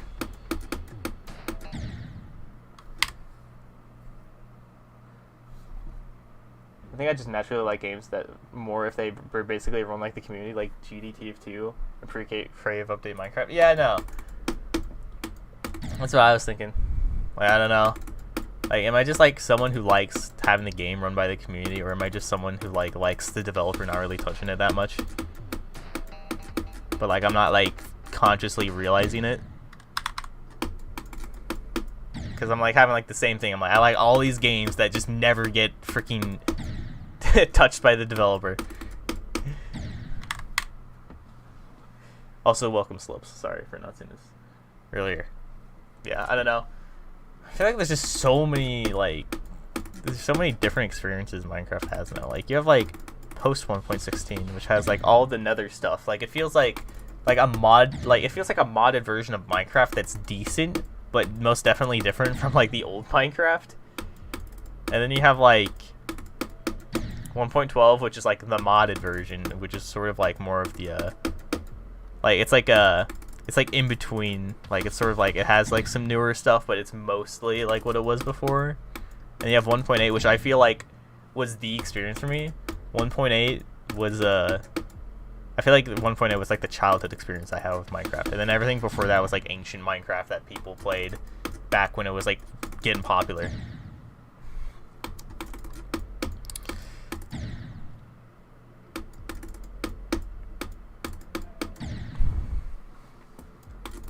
I don't know. I remember I remember the earliest update I can remember was like 1.6, because that's when I was like, I remember I was like really young, but that's when I was actually paying attention to the updates. Everything before that I don't really remember at all. Oh dang, that's a cool bug I just found there.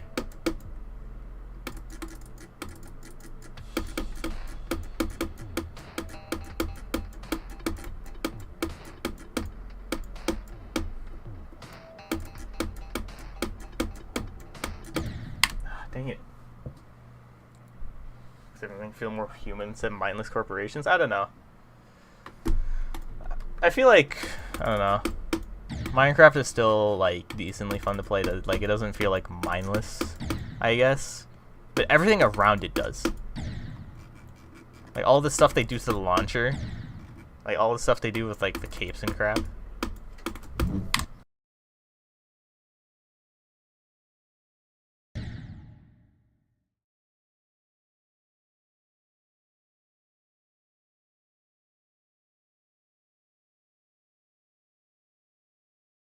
Alright, sorry.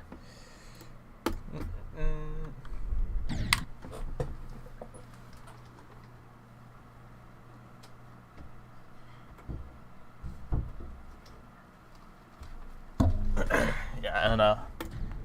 It feels so weird. Minecraft's gone through like so many stages. 1.16 is kind of replacing 1.12 as the mods version, which is perfectly fine to me. Are they? I mean, like, I'm fine with that. 1.16 was always just like, maybe because I'm doing it recently, I've been kind of getting into Minecraft speedrunning again.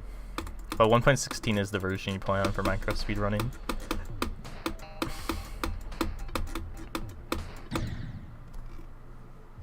Isn't 1.7.10 the mod version? There's like 2 mod versions. You have 1.7.10 if you want to have more legacy content mods, and it's 1.12 if you have if you want to play like a newer version of Minecraft with more modern mods. So there's like 2. You got 1.7 and you got like 1.12. Those are like the 2 mod versions. Usually mod developers will support both of them, but I guess mod developers are starting to support 1.16, which is interesting. I don't know.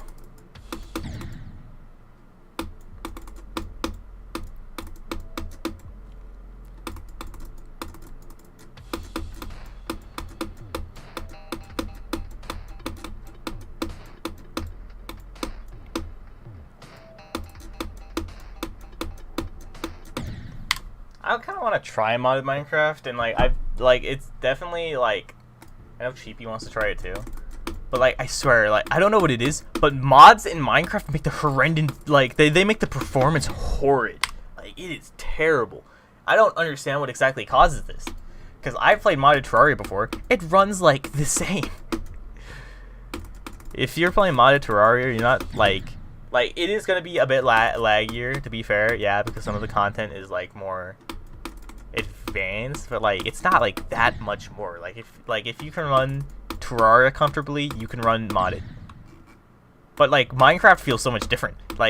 You play vanilla Minecraft and it's alright, I chill, and then I play modded and it's just I'm getting 20 FPS and I'm I don't think my computer is that fat.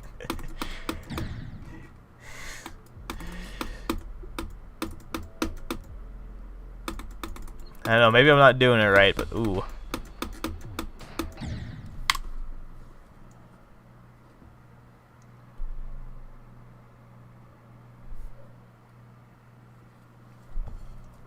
My most favorite Minecraft mod is definitely Divine RPG. I don't know, I haven't really tried any Minecraft mods for reasons I just mentioned, but I don't know. Maybe it's more possible though now to play modded, because I know Fabric is a thing, and Fabric is a much cleaner mod loader than Forge.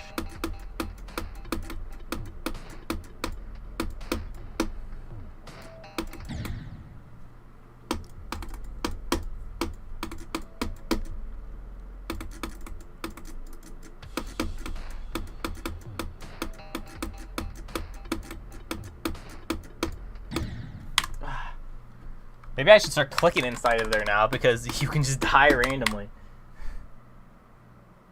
I've never gone to modded Minecraft, but it looks like a whole lot more beginner friendly than modded Terraria. Really?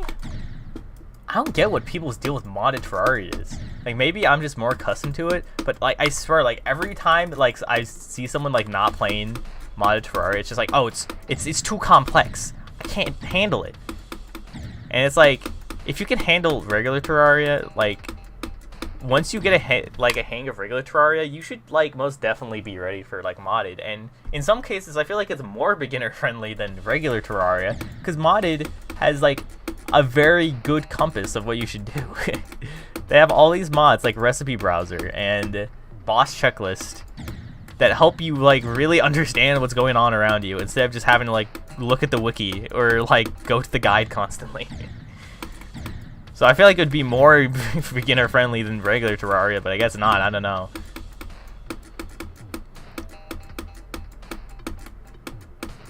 Let's get all the quality of life mods, so you get to save so much time with stuff like vein miner and reduce grinding. I don't know. I feel modded Minecraft is the opposite though. Whenever I look at modded Minecraft, I'm just holy crap, where do I even begin?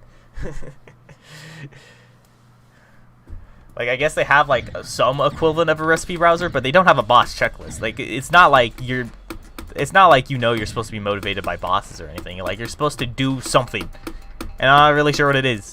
You kind of have to look it up.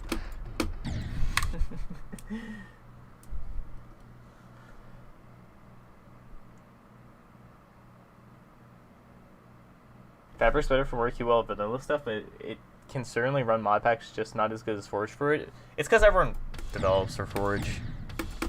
usually when it comes to mods. But Fabric's very good. It has some very good FPS boosting mods. It's very optimized.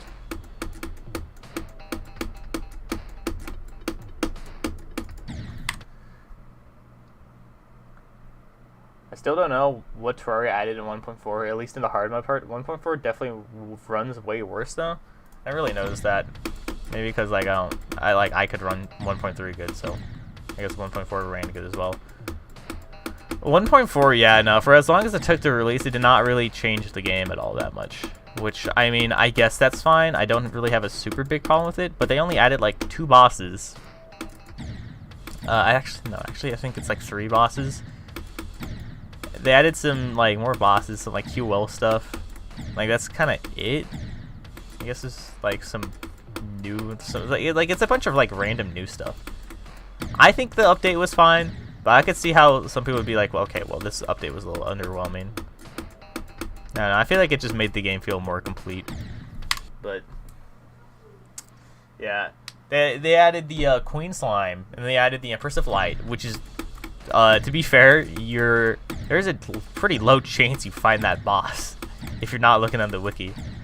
Because the way you summon it is like, enter the hollow at this time of night, find this butterfly, and then kill it, and then you will spawn it. Like, I feel like a lot of people aren't going to figure that out. Queen Slime might be a bit more reasonable.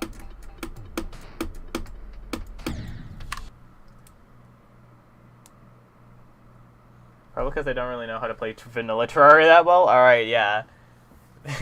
That would make sense, but don't blame that on modded. Modded is fine. Making guide actually show crafting recipes was the best change for Terraria. Oh yeah, that was 1.3 released. Insane change. Making the guide actually not worthless. And granted, I play a lot of modded, so I don't really use the guide that much because I just go to recipe browser. It just makes sense, but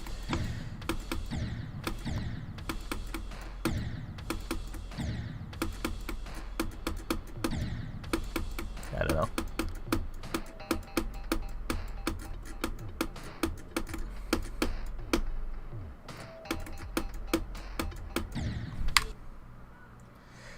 One thing with modded that's kind of interesting to me, there's like, I don't know why, Calamity mod is like a controversial mod for some people, I think. Or at least I hear like a lot of like people sort of saying like, oh yeah, this mod's kind of trash, and I don't really get it. Calamity is like so good to me. I don't know. Maybe I'm not getting like the premium modded experience or something. Maybe I gotta like expand my reach. But Calamity just, it's so good. It's so good. That's like a whole new part of the game. And all the stuff they add is cool. And the difficulty range is really nice as well.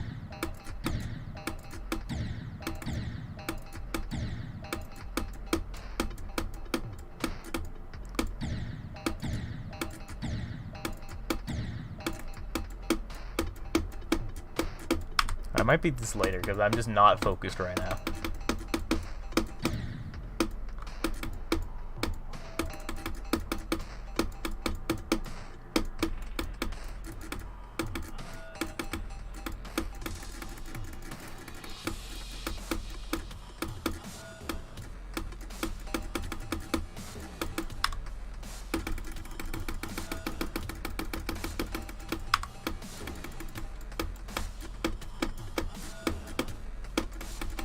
Okay, well, that wasn't too hard then. I don't know anything about Calamity other than the fact that it's like extremely big. I hate that that's the fact that gets emphasized like so much. I didn't beat it. I hate the fact that that's what gets emphasized about Calamity, because I could imagine that's what makes everyone not play, because it's like, oh, it's so big I can't play this mod. No, just, it's not that like okay, I'm not gonna say it's like small, but Calamity it is certainly manageable when you actually play it. But people just kind of look at how many bosses and new items there are, and they're just like, I think this update's too big actually.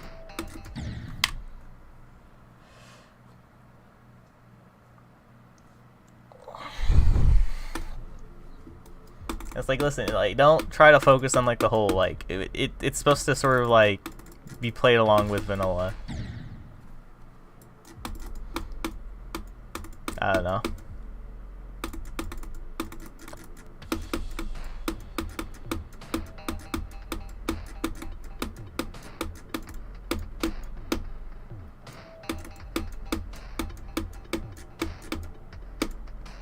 Dude, stop with that transition.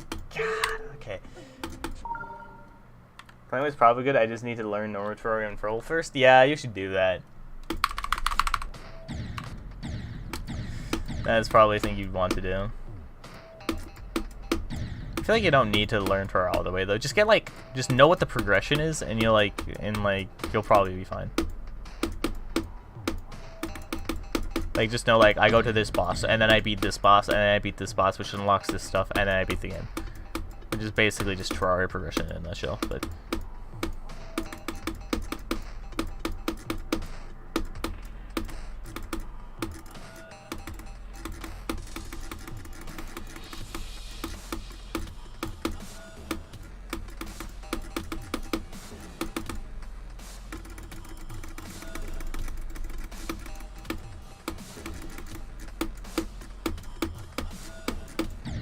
Okay.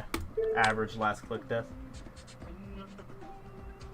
I think I learned most stuff of Terraria by just experimenting with stuff with myself and playing with friends. I don't think I actually checked the wiki except for fishing stuff. Yeah, that's fine. That's a normal way to learn Terraria. It's probably the intended way. I don't know. For me, I feel like if you want, like, maybe not necessarily, like... I feel like it's decent, but like if you want like the most efficient way to learn Terraria, you just check the bosses and then you'd be like, all right, so how do I summon the boss? All right, what materials will I need? All right, what gear do I know to be the best right now? And then you try to like get that. And usually it's not too complex because the best gear you can probably get is often just the same gear you have, or just a gear like that you unlocked by beating the previous boss. By like unlocking like an ore or something, or being able to get like a better pickaxe or something. It's usually not too bad. And that's all you really need to do to like actually beat Terraria. Obviously there's a bunch of side stuff like you should probably do, but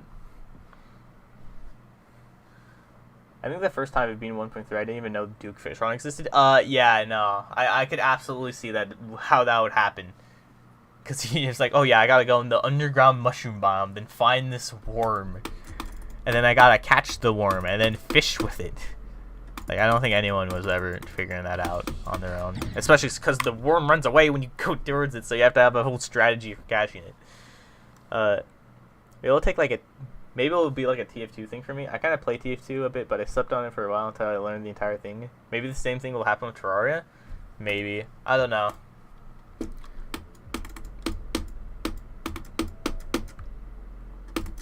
It definitely becomes like a pretty interesting game once you know it all. Although don't get me wrong, it's not like you need to know it all to have fun. If you're if you don't know things and you're still not having fun, it's just probably because you don't find the game fun. I don't know. I know when people like hype it up like that, like, listen, I know you hate the game right now, but you just gotta learn it and then you'll like it, and then you don't like it anyway. Sometimes it's just how it is. But yeah, no. If you can't really enjoy the process of like figuring stuff out, then you probably won't enjoy the process of just knowing everything. I guess. I don't know. I feel like it goes that way for Don't Starve for me. Like, maybe I shouldn't speak yet, because maybe I still got a ways to go, but I remember playing Don't Starve, and it was just so hard to play. I don't know. So I looked at I don't know. I was just kind of like going along with like these random tasks, and then I looked it up online because I'm like, all right, I'll look up a guide because I have no idea what's going on. And it was just like a bunch of this like random stuff you gotta know, but like it sort of connects, but it still didn't really make the game that much more interesting for me after I knew how to progress. So it's just, I don't know. I don't know if I'm a Don't Starve fan, unfortunately. All credit to people who do like it. Like I don't care, but like I don't know. It feels too like it feels like simultaneously like everything is happening at the same time, but at the same time I'm simultaneously doing nothing. Because a lot of the progression relies on you just waiting for the next season. Which, like, yeah, I know there's a lot of stuff you're supposed to do in between, but bruh, I don't know. A lot of it feels super maintenance-y.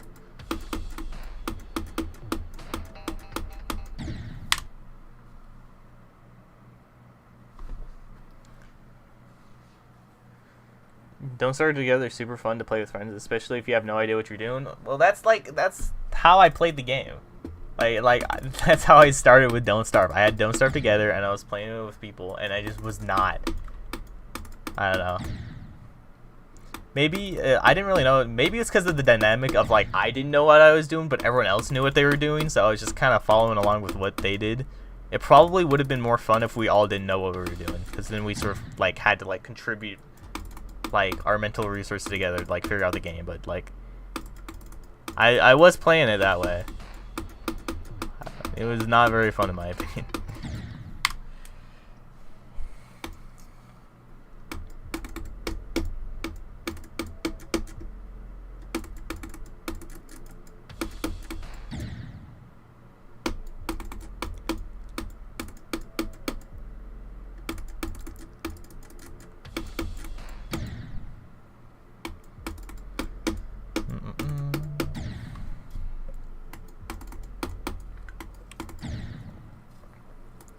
I don't know.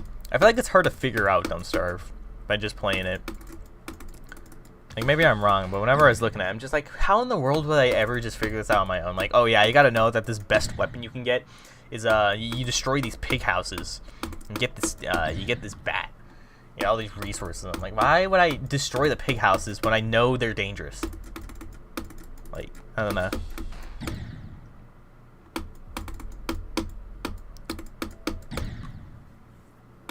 Like, I don't know what they expect me to be. Do they just randomly expect me to just take on random dangers with, like, the expectation that, like, it'll do something for me? I guess. But most of the time, I'll just die. So I kind of get the message, like, oh, yeah, don't take many risks, you'll die. But that's how you learn the game, so I don't know. And dying is, like, it's not like dying is like Minecraft where it's, like, hit respawn and then go get your stuff back or something.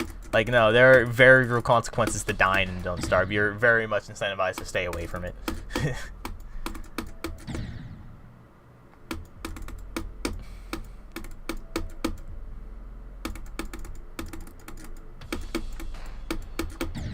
Like, even in the endless mode, which is supposed to incentivize, like, not really incentivize, but even, like, there's, like, an endless mode where you can just respawn endlessly.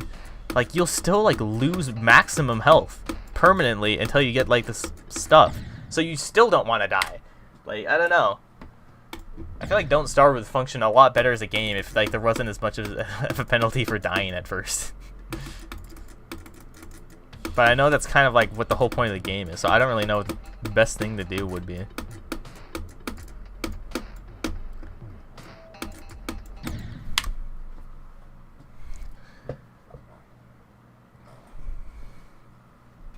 I have 115 hours in the game, and I have, like, only knowledge required for, like, the first 2 seasons.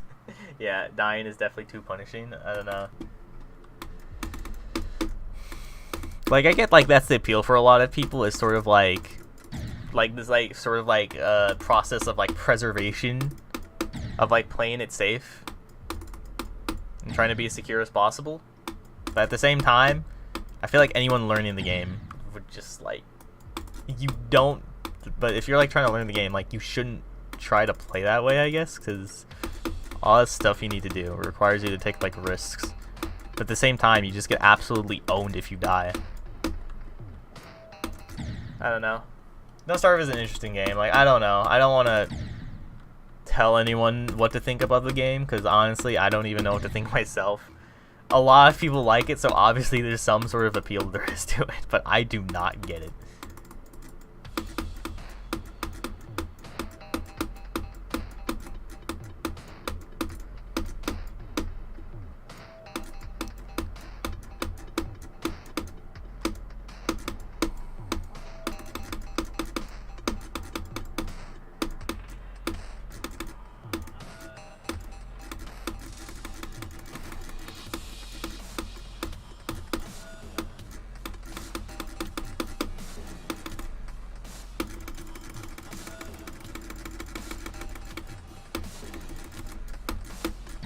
Oh, come on.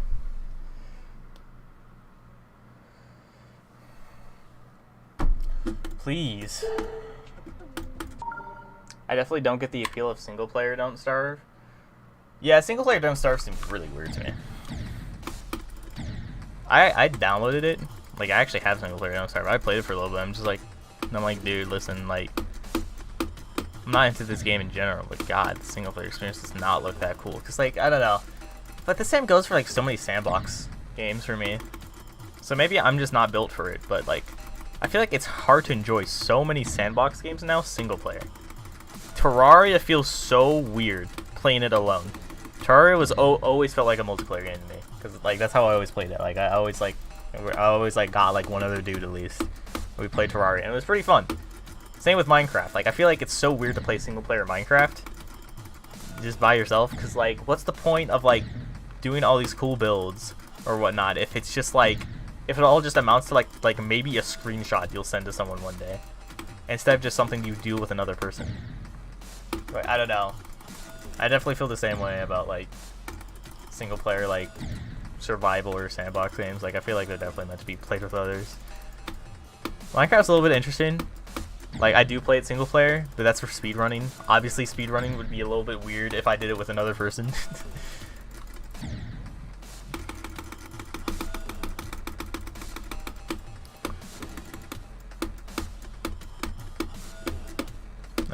Speedrunning Minecraft. The dream is a sub 20. If I get a sub 20, that'll be awesome, because then I can get all of the speedrun in one clip in my freaking software. Because the software only instant replays up to 20 minutes.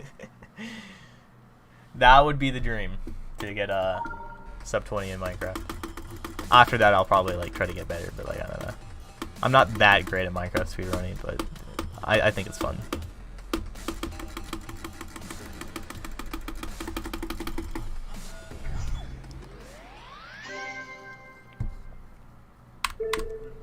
Alright. Now I'll just try to get there again and pray.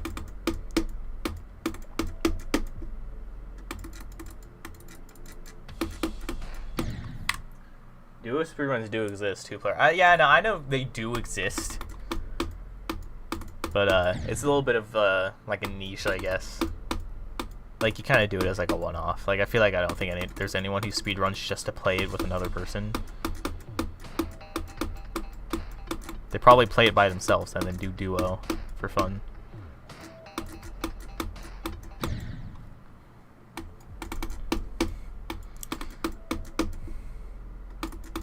Which those do sound decent, but a lot of Minecraft speedrunning like comes down to like playing out your seed until you have to reset. Because if you want a decent time, that's what you're gonna have to do.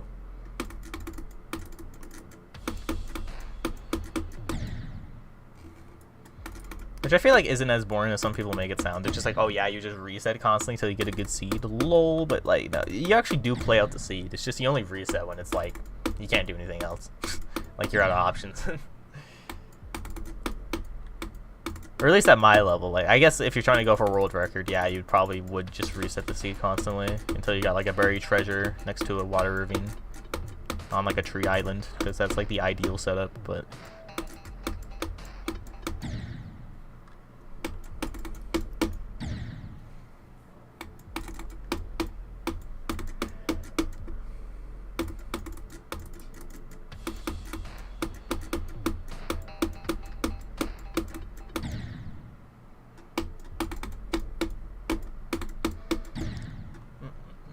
one thing that's kind of weird is like, I feel like this is like, I don't know if this is common knowledge. This, you know, Xylonox, the guy who quit GD, he has the world record in Minecraft speedrunning, and he got it recently. I'm sure people know this, but I will just say this. I don't know, like all the comments in that one world record like comment section, they just feel so weird, because half of them are just like, I've been watching you since your GD content, and it's so amazing to see how far you come.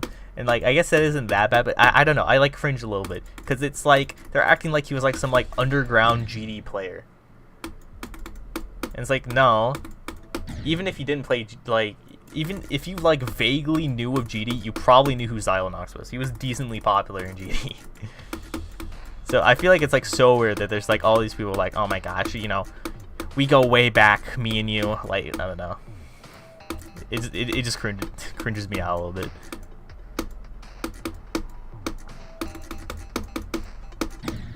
Wait, what? Do you not know this? Xylonox has the world record in Minecraft speedrunning, or at least like the most popular category, the 1.16.1 random seed.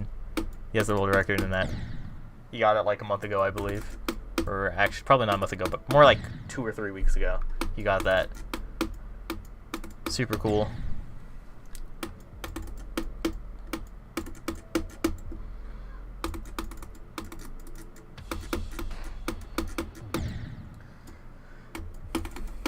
In fact, I think it's kind of funny because I checked his profile recently. He did not forget about GD, kind of. He just put a month ago, watch my speedruns, which I think is funny. That he booted up GD just to put a post. Like, hey, watch my speedruns. But, I don't know.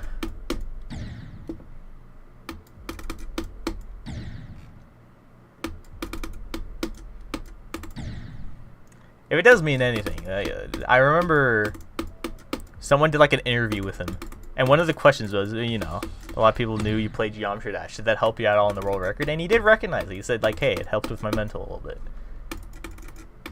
So hey, +1 for GD, I guess.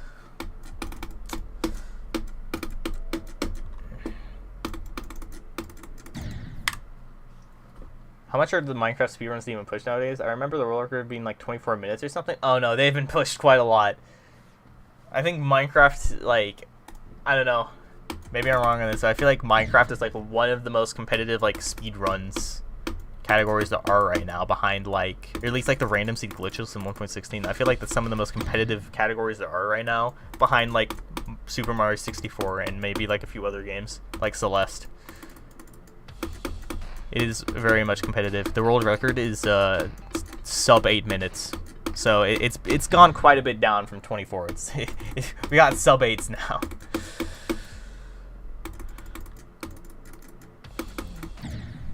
I mean, if the world record was 24, I've already beaten that. I got like a 20 something, like a 20 minute, 20 second something.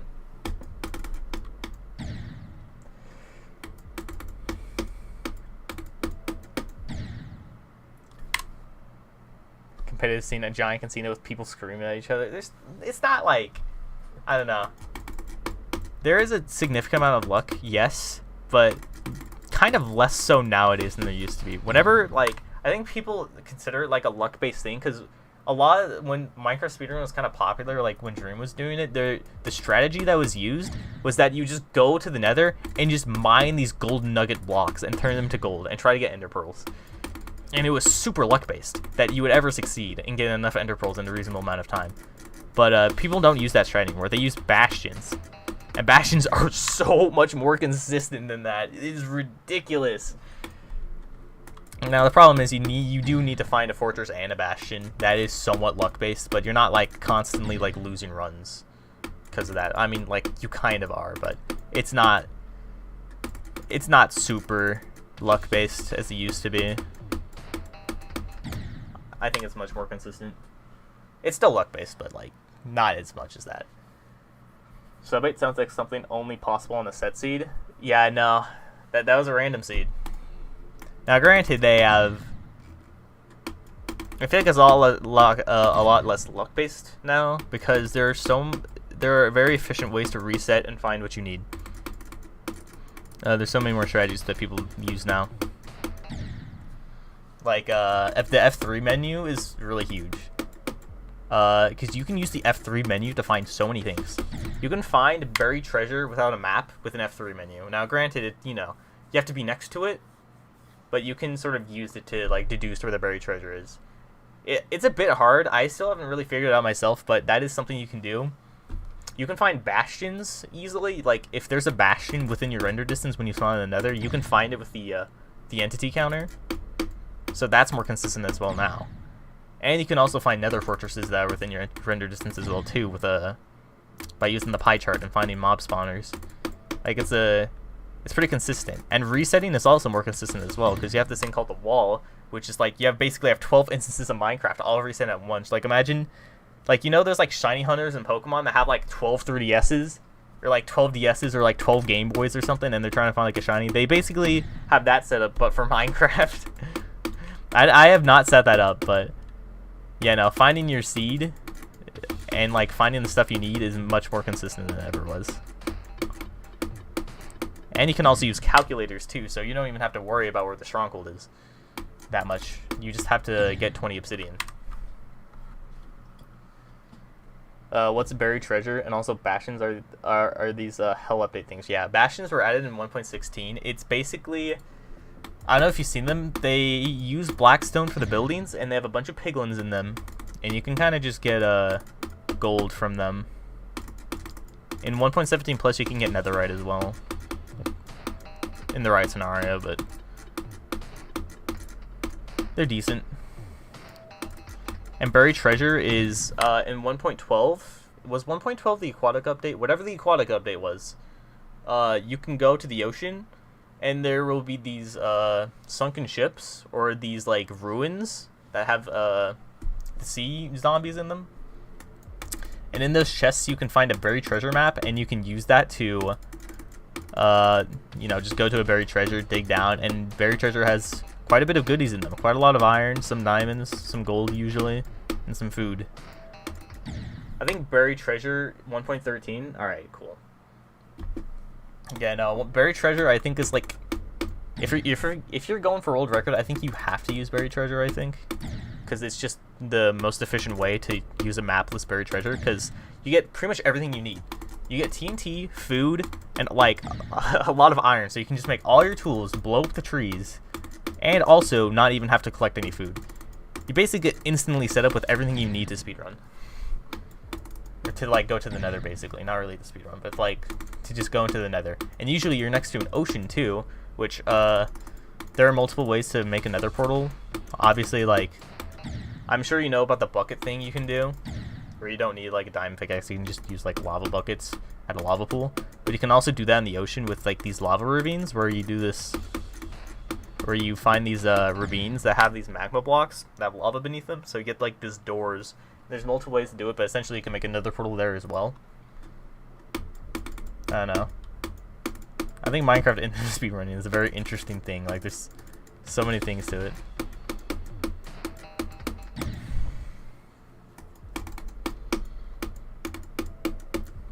They also allow calculators as well, so this is one calculator you can use where you'll just do 2 eye measures from like different locations, and if you measure the angle accurately, it can find out where the stronghold is for you within a percentage. It's not fully confident in it unless you measure 2 really far eyes, which usually is a little bit time consuming. So you just kind of do 2 eyes that are like kind of close but should find relatively where it is.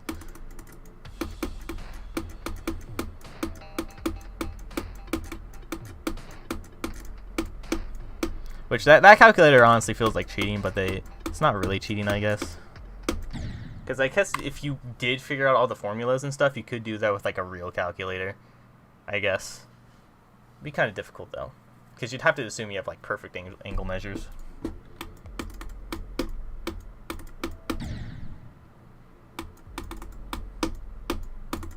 God, this level's taking longer than I thought.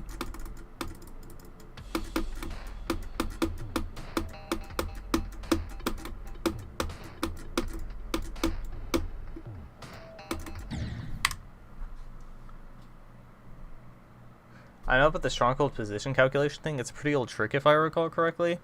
Kind of. You could figure out where it was before, sort of, where you'll like throw 2, and then you'll just take note of the angle difference yourself, and you can sort of make a good estimation of how many blocks it is away because of how triangulation works. If you got like 2 angles that are all pointing like from 2 different positions that point to the same place, you can see when they intersect. This is like a graph perspective, and then you'll figure out where it is. Obviously, you can just kind of use the angle thing in Minecraft to just kind of make an estimation, but you don't actually really know precisely where it is. The calculator can give you a really good idea of where it actually precisely is without having to like do any math at all. Although the calculator feels like unreliable. Like there have been a lot of times where it said it knew where the stronghold was with 100% accuracy, and then I dug down and it wasn't there, and I had to throw the eye again, and it was like 80 blocks away or something. Like I wouldn't be fine with it. I would be fine with it being wrong if it was like, if it didn't say it was 100% there. Maybe this is a mistake on my part, but like it does tell you that, like it does tell you like how much you missed your angle measure. So sometimes I barely miss it at all. Like it's not even like it's like 0.007 angle off for like both throws. So it was accurate, but then it says it's there with 100% accuracy. So it's like, I don't know.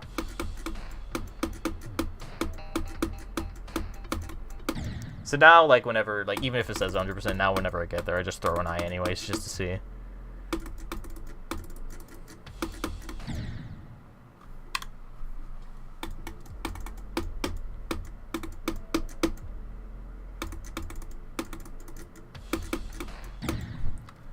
One thing I want to get better at so badly is the freaking mapless treasure. I know how it kind of works, and I like have correctly used it like a few times, but I just screwed up like so many times. And like I'm looking like I look at these tutorials on YouTube. I swear I'm following what they're saying exactly, but like it still doesn't really work all the time. A lot of the times because there actually is no buried treasure and it's just detecting like a mob spawner instead, which is annoying, but like that does happen sometimes. But sometimes there is a buried treasure there, and I just can't do it. Like I just suck at it. I don't know.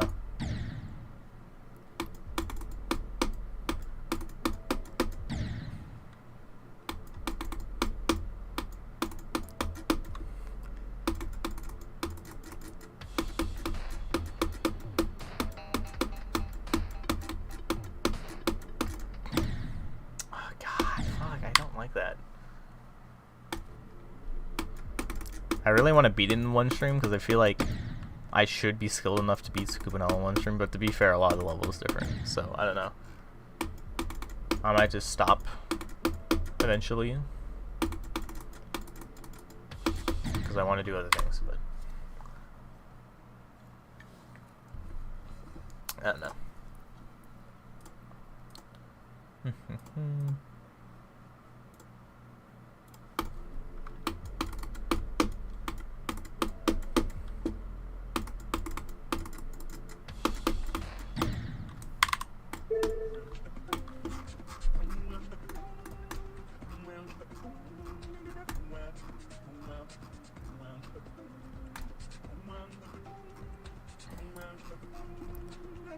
I'm sure we'll try varying my icons.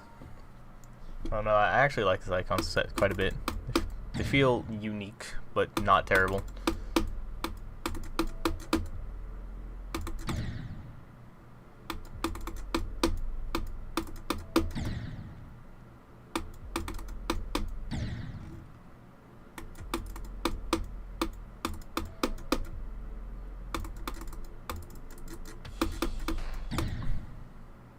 Probably gotta go for now. Good luck on this. Alright, bye. Yeah,